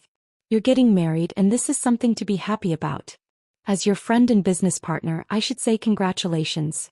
Actually, when I heard this news, my heart was very heavy, and I felt very depressed, as if I couldn't breathe. But I still want to congratulate you. You must have chosen a very outstanding woman. You like her, and she also loves you deeply. You two are a perfect match. You are also very outstanding, Fang Yan said in a deep voice. Yes. I'm also very outstanding. I've always thought so. Lu Chaoge smiled and said, after my parents passed away, I was alone. She ate alone, slept alone, read alone, traveled alone, went abroad alone, and then came back to Rosefinch. Under the watchful and guarded eyes of the men fighting for power with them. Many times, I wonder what my life would be like if I hadn't returned from America, if I hadn't entered Rosefinch Secondary. She listened to the Jiang family, married the son of her enemy, and pretended that she never knew about those things. Or was he killed by the father and son of the Jiang family because he resisted and his body was thrown into the sea, But that is only if. I came to Rosefinch and you also came to Rosefinch. We met and you saved my life again and again. You changed my life and because of me, you changed your own life. I even think if it wasn't for me perhaps your father wouldn't have died. This has nothing to do with you. Don't think too much. Fang Yan stopped her.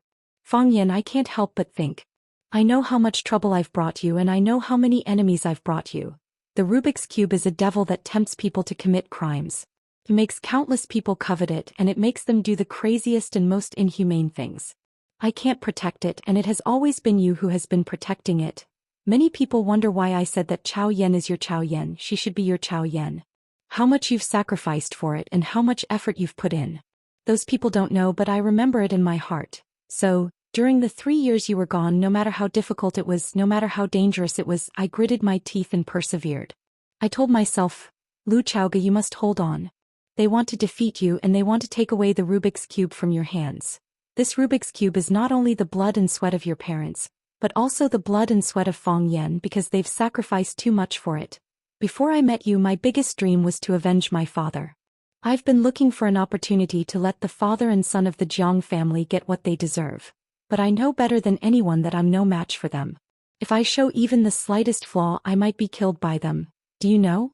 I've even prepared to accept Jiang Zhuliu's proposal. Because only then I can have the chance to do what I want to do. And only then can I let down the Jiang family's guard against me. Can you understand that? I've endured that kind of vigilant gaze every day as if they're guarding against a thief, for more than 10 years. Every day, every year it's the same. In fact, I've already given up all hope. I know it's hard for me to fight against the father and son of the Jiang family, but at that time you appeared. You gave me the courage to refuse and you also gave me the hope to avenge my parents and indeed you helped me do it. You may not be able to imagine how happy I was when Qiang Longtan and Jiang Zhulu got the punishment they deserved, when the part of Longtu group that originally belonged to my parents returned to me, because it meant that my parents could finally rest in peace in the underworld. They could finally heave a sigh of relief, close their eyes quietly and rest for a while. When they saw that I was living in my enemy's house, they must have been so worried that they couldn't sleep well, right? Fang Yan, I'm 29 years old this year. If I can only live to 60 years old, I've already lived half of my life. The first half of my life I lived for revenge, but what am I going to live for in the second half? In the past, I thought that I wanted to build an economic empire for you, and I wanted you to have the strength to fight against any enemy. No matter if your opponent was the Jiang family or any other family, Chao Yan would always be your strong shield. I wanted Chao Yan Technology to become the world's #1 energy company, and I wanted you to become the richest man in the world.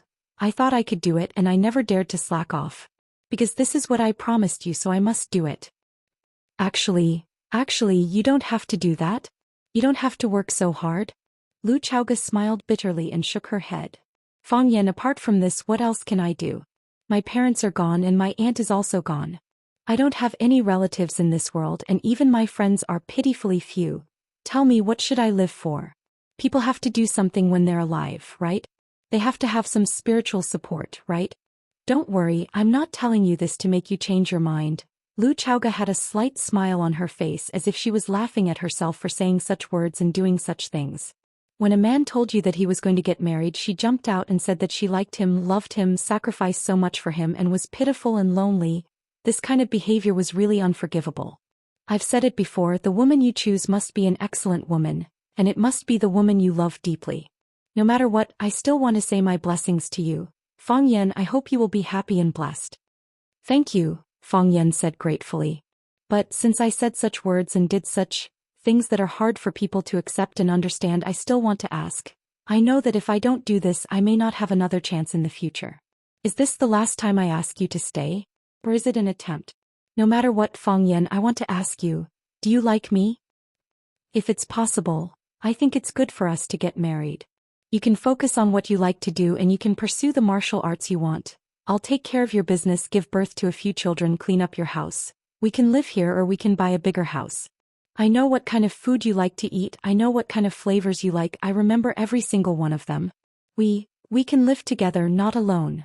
Alone after work, alone for dinner, alone for TV, alone for sleep, alone for wake up, alone for shopping, alone for couples accessories. Chowga. Fang Yan tried very hard to open his mouth, but he didn't know what to say.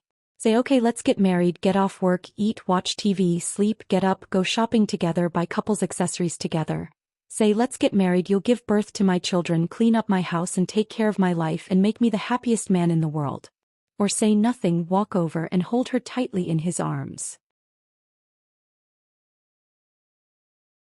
Fine beads of sweat began to appear on Fang Yan's forehead, and even his legs began to tremble. This was the most difficult choice he had ever encountered in his life. Whether in the past or in the future, there shouldn't be a moment more difficult to choose than this one. Lu Chaoga nervously waited for Fang Yan's answer, waiting for his final choice. But when she saw that he was even more nervous than she was, she began to feel sorry for him. Why did she have to make things so difficult for a man? She pushed the chair away, stood up, walked over to Fang Yan and leaned over to kiss Fang Yan's lips. She desperately asked for it, putting her lilac tongue into Fang Yan's mouth, twisting and stirring. A long time passed. She pushed Fang Yan away, panting, and said with tears in her eyes, Fang Yan, I know your answer. This time it's true. I wish you happiness.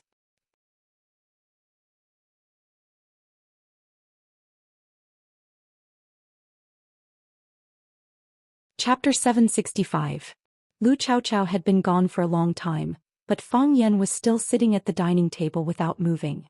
Love is fulfilling, but love is also a risk. Love is being together, but love is giving up. His heart was in a mess. Fang Yan had never experienced a more difficult choice than this, and he had never encountered something more heart-wrenching than this. He had expected this scene, but he still underestimated Lu Chaoga's persistence. Fang Yan thought that after he told Lu Chaoga that he was going to get married, Lu Chaoga would still expressionlessly say, "Is that so? Congratulations." Because he knew Lu Chaoga, he knew her modesty, was familiar with her self-control, and knew how proud a woman she was. How could she be like an ordinary woman and try to retain a relationship? How could she do something so lowly? But she did it, frank and direct, without any disguise. Lu Chaoga. Fang Yan's heart was heavy, repressed, and also a trace of joy. As a normal man who could completely ignore a confession of this level of beauty, Fang Yan asked himself in his heart with an extremely serious attitude. His feelings for Lu Chaoga. What were they like? Do you like Lu Chaoga? Lu Chaoga was like a ripe fruit, beautiful, cool, and full of elegance. If it was just based on appearance, any man would find it hard to refuse the favor of such a beauty. Lu Chaoga was very smart, and it could even be said that she was quite intelligent. She controlled a huge energy empire. When Chao Yen technology was just starting out, when Fang Yan left watching because of mourning, she relied on her own strength to deal with various forces, and encountered countless attacks and assassinations. Until now she was still alive, and she made Chao Yen technology grow rapidly. Although it had the support of the Qin family behind it, if it didn't have a powerful ship commander, could this commercial giant ship expand so drastically? Lu Chaoga was not weak.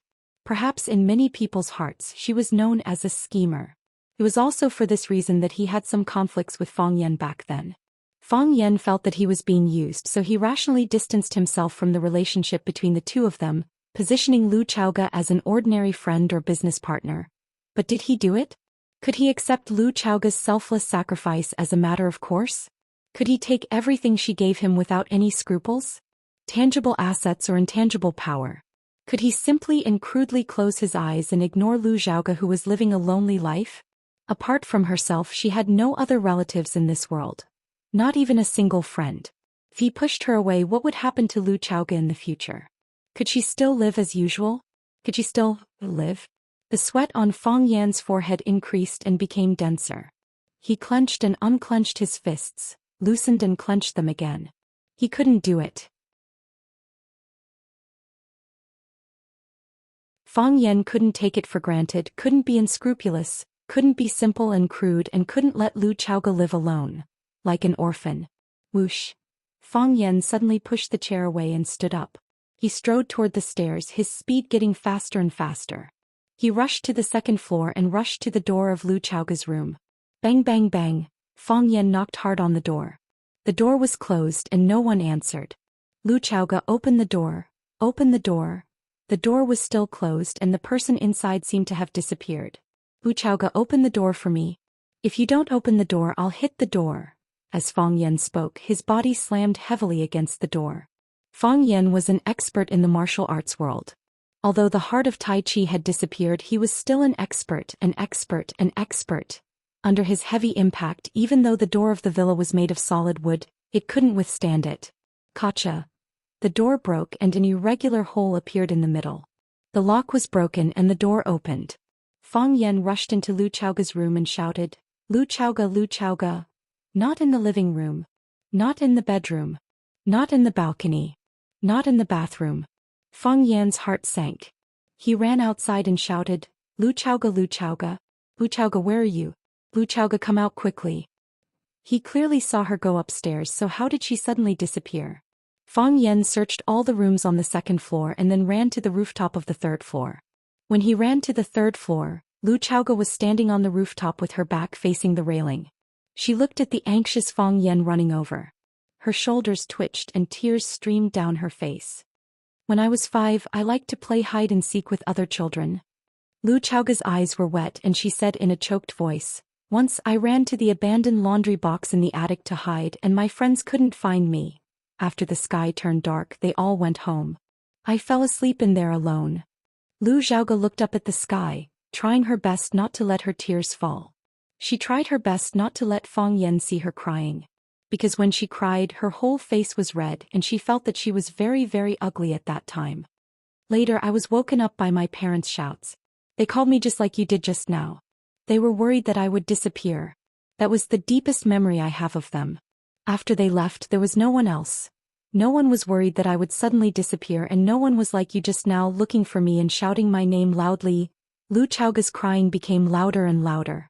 She shyly covered her face with her hands, and the flood of tears flowed out from the gaps between her fingers. Fang Yan. Lu Chaoge's voice was sorrowful and she said, don't leave me alone. Otherwise, I don't know why I'm still alive. You idiot woman. Fang Yan's eyes were blood red. He strode over and hugged Lu Chaoge's trembling body tightly in his arms. Live, of course you have to live. If you don't know why you're alive, then live for me. Fang Yan's arms exerted all his strength, almost squeezing Lu Chaoge's plump and soft body into his own. If you die, what will happen to Chaoyan technology? What about the Rubik's Cube that your parents tried so hard to leave for you? What about the Longtu that auntie exchanged her life for? Me. What about me? And me. What about me? If you're not here, who will help me take care of Chaoyan? If you're not here, who can suppress the hatred in Lu Shu's heart? If you're not here, who can help me monitor the ambitions of Lan Shan Valley? If you're not here, how can I balance the power of the Qin family?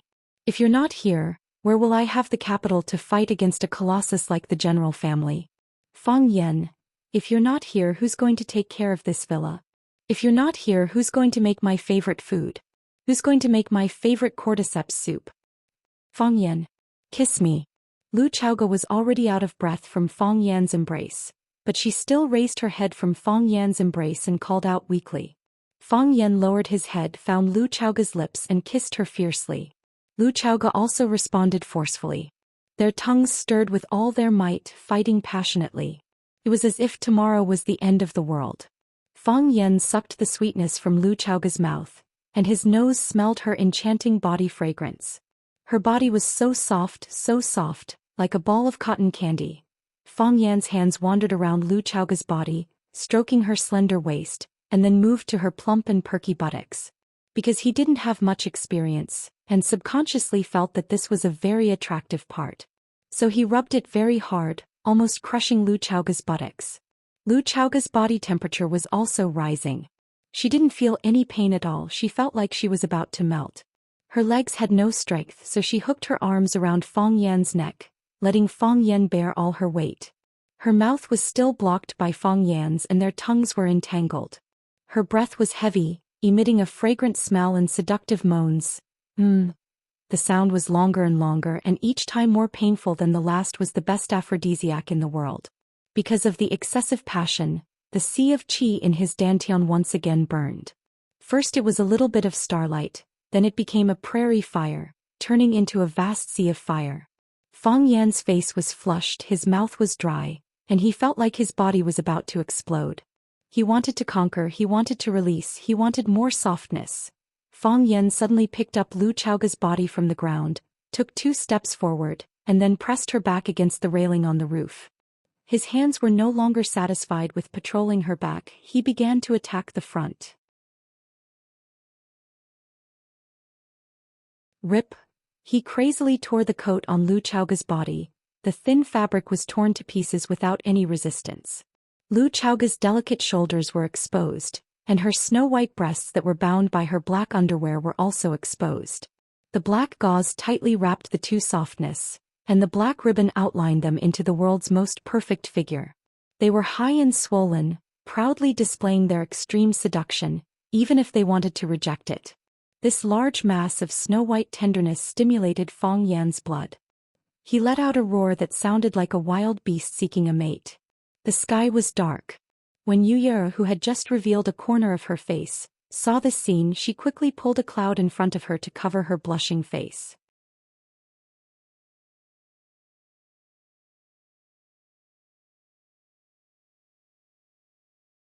Chapter 766.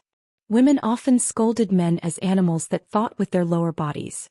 Women would tell countless lies in their lives, but this sentence was absolutely true. However, one thing that needed to be corrected was that most men were animals that thought with their lower bodies, except for those old people who had lost their sexual ability. The fire was burning and the desire was roaring. Fang Yan's body temperature was getting higher and higher, and his face was getting redder and redder. Even his body had begun to emit a hot smoke. His body and forehead were dripping with sweat, and his hair and clothes were already soaked with sweat. Lu Chaoga, who was being pressed against the railing by Fang Yan, finally noticed Fang Yan's abnormality. She hugged Fang Yan's head that was buried in her chest and asked anxiously, "Fang Yan, what's wrong with you?" "Fang Yan, hot." Fang Yan's voice was dull and his tone carried a scorching heat wave. She didn't notice it when she was under the control of lust, but now that she was sober, Lu Chaoga felt a burning pain in her body, as if a red-hot iron was tightly attached to her skin. Her skin was tender and white, especially her chest, which was softer than the softest dough and whiter than the whitest snow. However, after Fang Yan's rough and somewhat violent torment, squeezing, twisting and burning, her body had already turned green and purple. It looked as if Fang Yan had a penchant for ism, and the beautiful woman at home had just suffered inhumane torture. "Fang Yan, are you okay? Let me see." Lu Chaoga wanted to push Fang Yan away, wanting to see what had happened to Fang Yan. But no matter how hard she tried, she couldn't push Fang Yan away. How could her strength be compared to Fang Yan, who had already fallen into a state of madness? While she was pushing Fang Yan with all her might, Fang Yan desperately moved his body closer to hers. He was a piece of burning coal, and Lu Chaoga's body was the glacier that he longed for. Demand. Desperately searching for more. Fang Yan's body knew what it needed, and he was working hard to find it. In this way, Lu Chaoga had to work harder and harder. She couldn't hold down Fang Yan's head. She couldn't push Fang Yan's body away. Her clothes were torn to shreds by Fang Yan. His shirt had long since fallen off without a trace, and the pants underneath were also in shreds. It was difficult to conceal the most private and most enchanting sight. The strap of the black underwear had been torn off because Fang Yan didn't know how to untie it. In other words, he didn't have the time to look for the buttons at the back. With a flick of his finger, the extremely flexible shoulder strap snapped. The broken elastic strap rebounded and hit her smooth and fleshy shoulder, leaving a clear red mark. It wasn't very obvious and it was difficult to find without light. Fang Yan. Lu Chaoga had already confirmed that something had happened to Fang Yan. She was very worried and hugged Fang Yan's body tightly. She shouted anxiously, "Fang Yan, calm down. Fang Yan, don't be impulsive." Because of the current state of the two of them, Lu Chaoga didn't dare to stop them loudly or ask for help. She could only try to lower her voice to comfort Fang Yan. If the bodyguards in the courtyard were alerted and Fang Yingying and Qin Ying ran over, she wouldn't have the face to see them. "Fang Yan, where do you feel uncomfortable? Tell me you feel uncomfortable there. Hot." Fang Yan's voice was dry and hard, as if it was very difficult for him to spit out the word. Right now, Fang Yan was indeed in a very difficult and painful situation. The sea of qi in his dantian spun wildly and turned into a black hole. The large burning sea of fire turned into a fire hole. The fire didn't stop but rolled up the black hole and continued to burn. It was as if the whole black hole was burning and burned into a red hole. It was as if it could burn through the sky, burn through the sea, and burn people's stomachs out of sight. Fang Yan now felt the burning pain in his stomach. It was 100 times more painful than being pricked by a needle or being stabbed by a knife. It was a continuous pain, and the pain was increasing exponentially. The next pain was always more painful than the previous one. What was worse was that it wouldn't make you feel numb or numb. It was always there, burning your flesh, your bones, every drop of blood and oil in your body. Fang Yan. Lu Chaoga knew that Fang Yan was in pain and asked anxiously, "What can I help you with?" "I'll get you some water. I'll take you to a cold shower. Your body is very hot, it will burn." Fang Yan didn't seem to hear what Lu Chaoga said. He was just doing what he wanted to do according to his most primitive and wild will. He had already torn off Lu Chaoga's underwear. The silk underwear was simply too fragile. Even if he didn't use any strength, it would still be easily torn to pieces. Lu Chaoga's body was already without any protection. In the process of Fang Yan's persistence, she also understood what Fang Yan needed right now. She stopped struggling and twisting. She just stretched out her arms and gently hugged Fang Yan in her arms. "Fang Yan, if you want, I'll give it to you," Lu Chaoga said in a low voice. "Some things, if the direction was wrong, the more you tried, the worse it would be. For example, the current Fang Yan. Fang Yan was a virgin. He was a virgin. He had no concept of this kind of thing at all. Although he had been baptized by some educational films, the actual battle was still very different from the process of imagination. Lu Chaoga felt Fang Yan's anxiety. She reached out and guided Fang Yan into her body. "Ah," she softly let out an extremely suppressed moan. The two people's souls and bodies were completely fused together. Fang Yan hesitated a little. He felt that he had entered a strange environment. Then he began to crazily attack like a storm. At this time, Fang Yan was like a burning beast, full of lethality and aggression. When Fang Yan opened his eyes, the room was dark. Only a glimmer of light from the gap between the curtains proved that it should be daytime at this moment, and not night as he imagined. Fang Yan opened his mouth, but no sound came out. He felt that his throat was filled with sand. Every time he said a word, those words were absorbed by the sand and he could not spit them out. Fang Yan wanted to get up, but found that all the bones in his body had been removed and cleaned. It was sour, painful, and had a different lubricating feeling than before. He climbed up with difficulty and pulled a pillow to lean against his back. Then he tried hard to recall what happened last night. Lu Chaoga disappeared and I went everywhere to look for her. Fang Yan remembered this scene very clearly. He could even remember his anxiety at that time. She was on the rooftop and I hugged her. I seemed to have taken off her clothes and I kissed her chest. Her chest was very white and her breasts were very big. My body was getting hotter and hotter as if my body was about to explode. Creak. The door of the room was gently pushed open. Fang Ying tiptoed in, closed the door and turned around. His eyes met with Fang Yan, who was sitting on the bed. Fang Ying's expression was strange and then he rushed over with a face full of surprise, hugged Fang Yan and cried, "Junior Marshal Uncle, you finally woke up. I was worried to death. I was really afraid that you would never wake up again. If that was the case, how would we live? I was also afraid that after you woke up, you would become a vegetable and you would need someone to take care of you. Fang Haohan is stupid and lazy. He definitely wouldn't be able to do such a thing. At that time, the responsibility of taking care of you would fall on me alone. You say, why is my life so bitter?" Fang Yan stared straight at Fang Yan and said, "I slept for a long time." "Not very long." Fang Ying wiped his tears and said with red eyes, "I only slept for 3 days." 3 days. Fang Yan's head began to ache. He thought it was something that happened last night. How did he sleep for 3 days? In these 3 days, what happened? "Yes, you've slept for 3 days. We were all worried. Junior Marshal Uncle, don't be anxious. We can take our revenge slowly. I know that you are under a lot of pressure. I know that you want to avenge the family head as soon as possible. I know what the heart of Tai Chi means to you, the disappearance of the heart of Tai Chi. We are even more anxious than you are. But you must stay calm. You are the head of our Fang family. The head of the family is no longer here, and the teacher hasn't returned. If something unexpected happens to you, how can the teacher and my mother's bodies bear it?"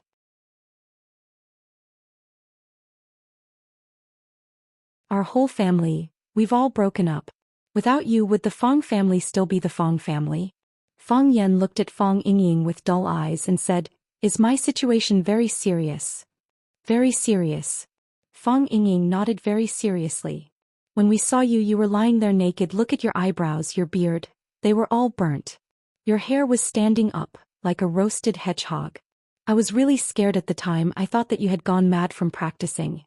Junior martial uncle, the heart of Tai Chi is all about naturalness. Don't forcefully touch it, otherwise you will be harmed. Where did you see me?" Fong Yan asked in a low voice. This was the question he was more concerned about. "On the balcony of the third floor." Fong Yingying looked at Fong Yan thoughtfully and said, "Junior martial uncle, this time's explosion was even more powerful than last time. Last time you only blew up your own clothes, this time you blew up Sister Lu's clothes."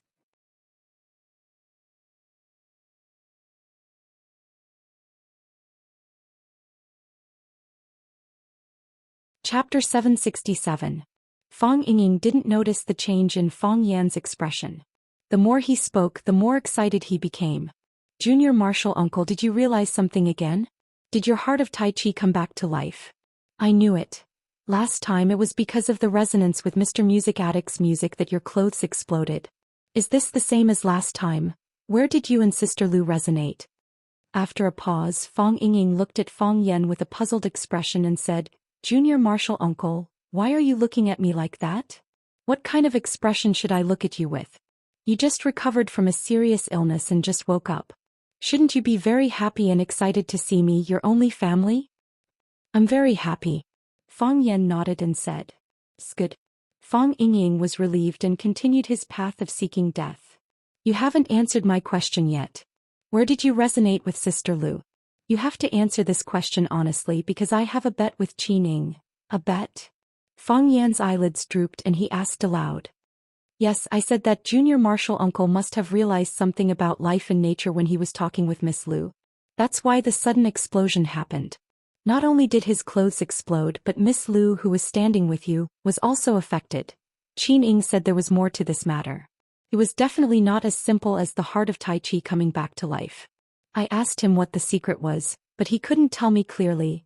Fong Yan looked at Fong Yingying and asked in a hoarse voice, "Fong Yingying, what do you want to know?"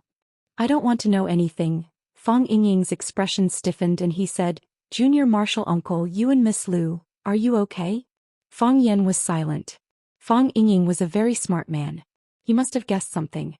The Jews say that there are three things which cannot be concealed: a cough, poverty, and love. The more you hide it, the more obvious they will be. The more you want to stop coughing, the more you will cough. The relationship between Fong Yan and Lu Chaoga was like a coughing fit that the two of them were desperately trying not to expose themselves. That endless concern, that considerate and warm care, that softness when they looked at each other, that probing and telepathic connection between their words. How could all of these be completely concealed? Fong Yingying could see it, Qining could see it, and so could the others. Lu Chaoga visited Lu Gong several times a year with a whole team of guards. Didn't those people have any doubts? "What about her?" Fong Yan asked. After he woke up, he didn't see Lu Chaoga. Did something happen to her too? Sister Lu went to the company early in the morning. She's been very busy lately. I was supposed to go out with her, but she asked me to stay and watch over you. She said to call her as soon as you wake up. Sister Lu works very hard every day. She works very late every day before coming back. Fong Yan nodded. He could understand the intensity of Lu Chaoga's work. She was the one in charge of the huge Chaoyan technology. Although the Qin family also sent a large number of elites, they were still the elites of the Qin family. She had to use their abilities and guard against their ambitions. How to balance the two was a very difficult thing in itself. Besides, the energy industry was becoming more and more prosperous, and Chaoyan technology was also changing with each passing day. As Chaoyan's industrial layout grew larger and wider, Lu Chaoga would have more and more things to do. Although there was a saying that the superior had to work hard, at least you had to have reliable people around you. Chaoyan technology was a high-end energy industry, and the Rubik's Cube technology was the life of the entire Chaoyan. From the day Chaoyan was established until now, it had only been a few years. In such a short period of time, who was the confidant you could really trust? It took time to do things and it also took time to judge people. Do you want to call Sister Lu and tell her you're awake? Fang Yingying asked. Fang Yan shook his head and said, no need. Junior Marshal Uncle, go get me a glass of water. Okay, Junior Marshal Uncle. Fang Yingying trotted to Fang Yan and poured a glass of cold water. Fang Yan took the glass and drank it in one gulp. He looked at Fang Yingying and said, I'll take care of it. I know. Fang Yingying nodded repeatedly. I have faith in Junior Marshal Uncle. There's nothing in this world that you can't take care of. Song transplanting rice was so bad asteriskis, but didn't he get killed by Junior Marshal Uncle with one shot? Fang Yan waved his hand and said, I'm going to rest for a bit. You can go now. Call me if you need anything. Fang Yingying got up and left. When he got to the door he turned around and looked at Fang Yan. He blinked his big eyes and said, Junior Marshal Uncle, although I've done something like informing Miss Yi before, you have to believe in my character. I definitely won't betray you this time. Scram. Fang Yan said. I'll scram right now. Fang Yingying turned around and ran away like a fat rabbit.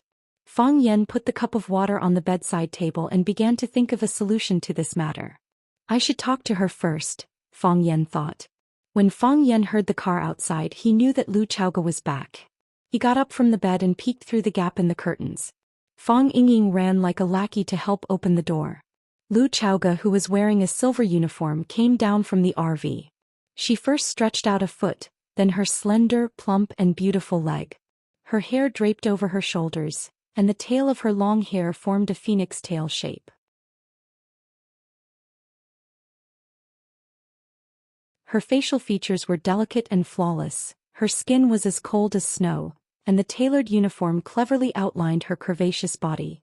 She was charming and had an excellent temperament. This woman, Fang Yan thought. She became her own woman. Lu Chaoge walked to the middle of the courtyard, stopped and looked at Fang Yan's room on the second floor. Fang Yan knew that she couldn't see him, but he could still feel that their eyes met in the air. He didn't have to wait too long before Lu Chaoge pushed the door open and came in. She looked at Fang Yan, who was sitting on the living room sofa with a cup of tea, and asked, Are you feeling better? Much better. Fang Yan's throat was still a bit uncomfortable. After drinking a cup of water he dampened the sand a bit, but the sand was still in his mouth. When he spoke he could feel the sand rubbing against the inner wall of his mouth. You were in a bad situation. I don't know Kung Fu, so I don't know what happened. Lu Chaoge spoke very slowly, carefully choosing her words in her mind. She tried her best to avoid mentioning that incident, but there were some things that needed to be explained. Your body suddenly exploded and you suddenly fell to the ground. I was very worried, so I called Hero and the others to help. I know. Fang Yan nodded and pushed the brewed tea in front of Lu Chaoge. You slept for 3 days. I know. Lu Chaoge held the teacup and drank the water, not knowing what to say. Fang Yan also held the teacup and drank the water. His body was like barren soil, needing a lot of water to nourish it.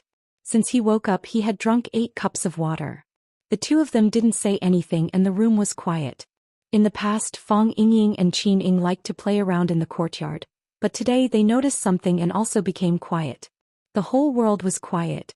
Fang Yan slowly finished the cup of tea, put the cup in his hand on the coffee table, looked at Lu Chaoge and said, I know before the explosion something else happened. Fang Yan. Lu Chaoge hurriedly stopped him. I did all of this voluntarily. I don't want to make things difficult for you. I know you have a woman you like, I know you're going to get married, but I still can't control my emotions and I still don't want to give up. Everything is my fault, don't take it to heart. Let bygones be bygones. I can't, Fang Yan said, shaking his head. Lu Chaoge's face was full of guilt and self-blame and said, Fang Yan, I'm sorry. I'm really sorry. I lost control of my emotions at that time and that's why the things that happened later happened. It's my fault. I'm still blaming myself. I'm sorry. I shouldn't have burdened your heart. Please. Pretend that nothing has happened. Pretend that it's all a dream. When you wake up, pretend that nothing has happened. Pretend that it's all a dream. Okay. Fang Yan, I beg you, I know your choice, I don't want to hurt anyone. Don't say you're sorry. Fang Yan looked at Lu Chaoge with a serious expression and said, I've thought about it, I like you. Fang Yan, so don't blame yourself, I'm the one who should blame myself. Don't say you're sorry, I'm the one who should apologize. But, I won't pretend that nothing happened and I can't pretend that it was a dream. Although there was an explosion in the end, I was awake when I hugged you, I was awake when I kissed you, even when we had sex I still had my own consciousness.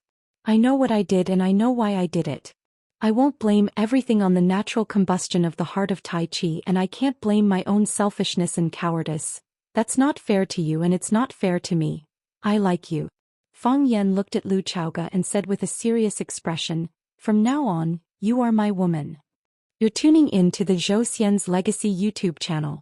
Don't forget to subscribe and join us on this journey to catch the most captivating stories.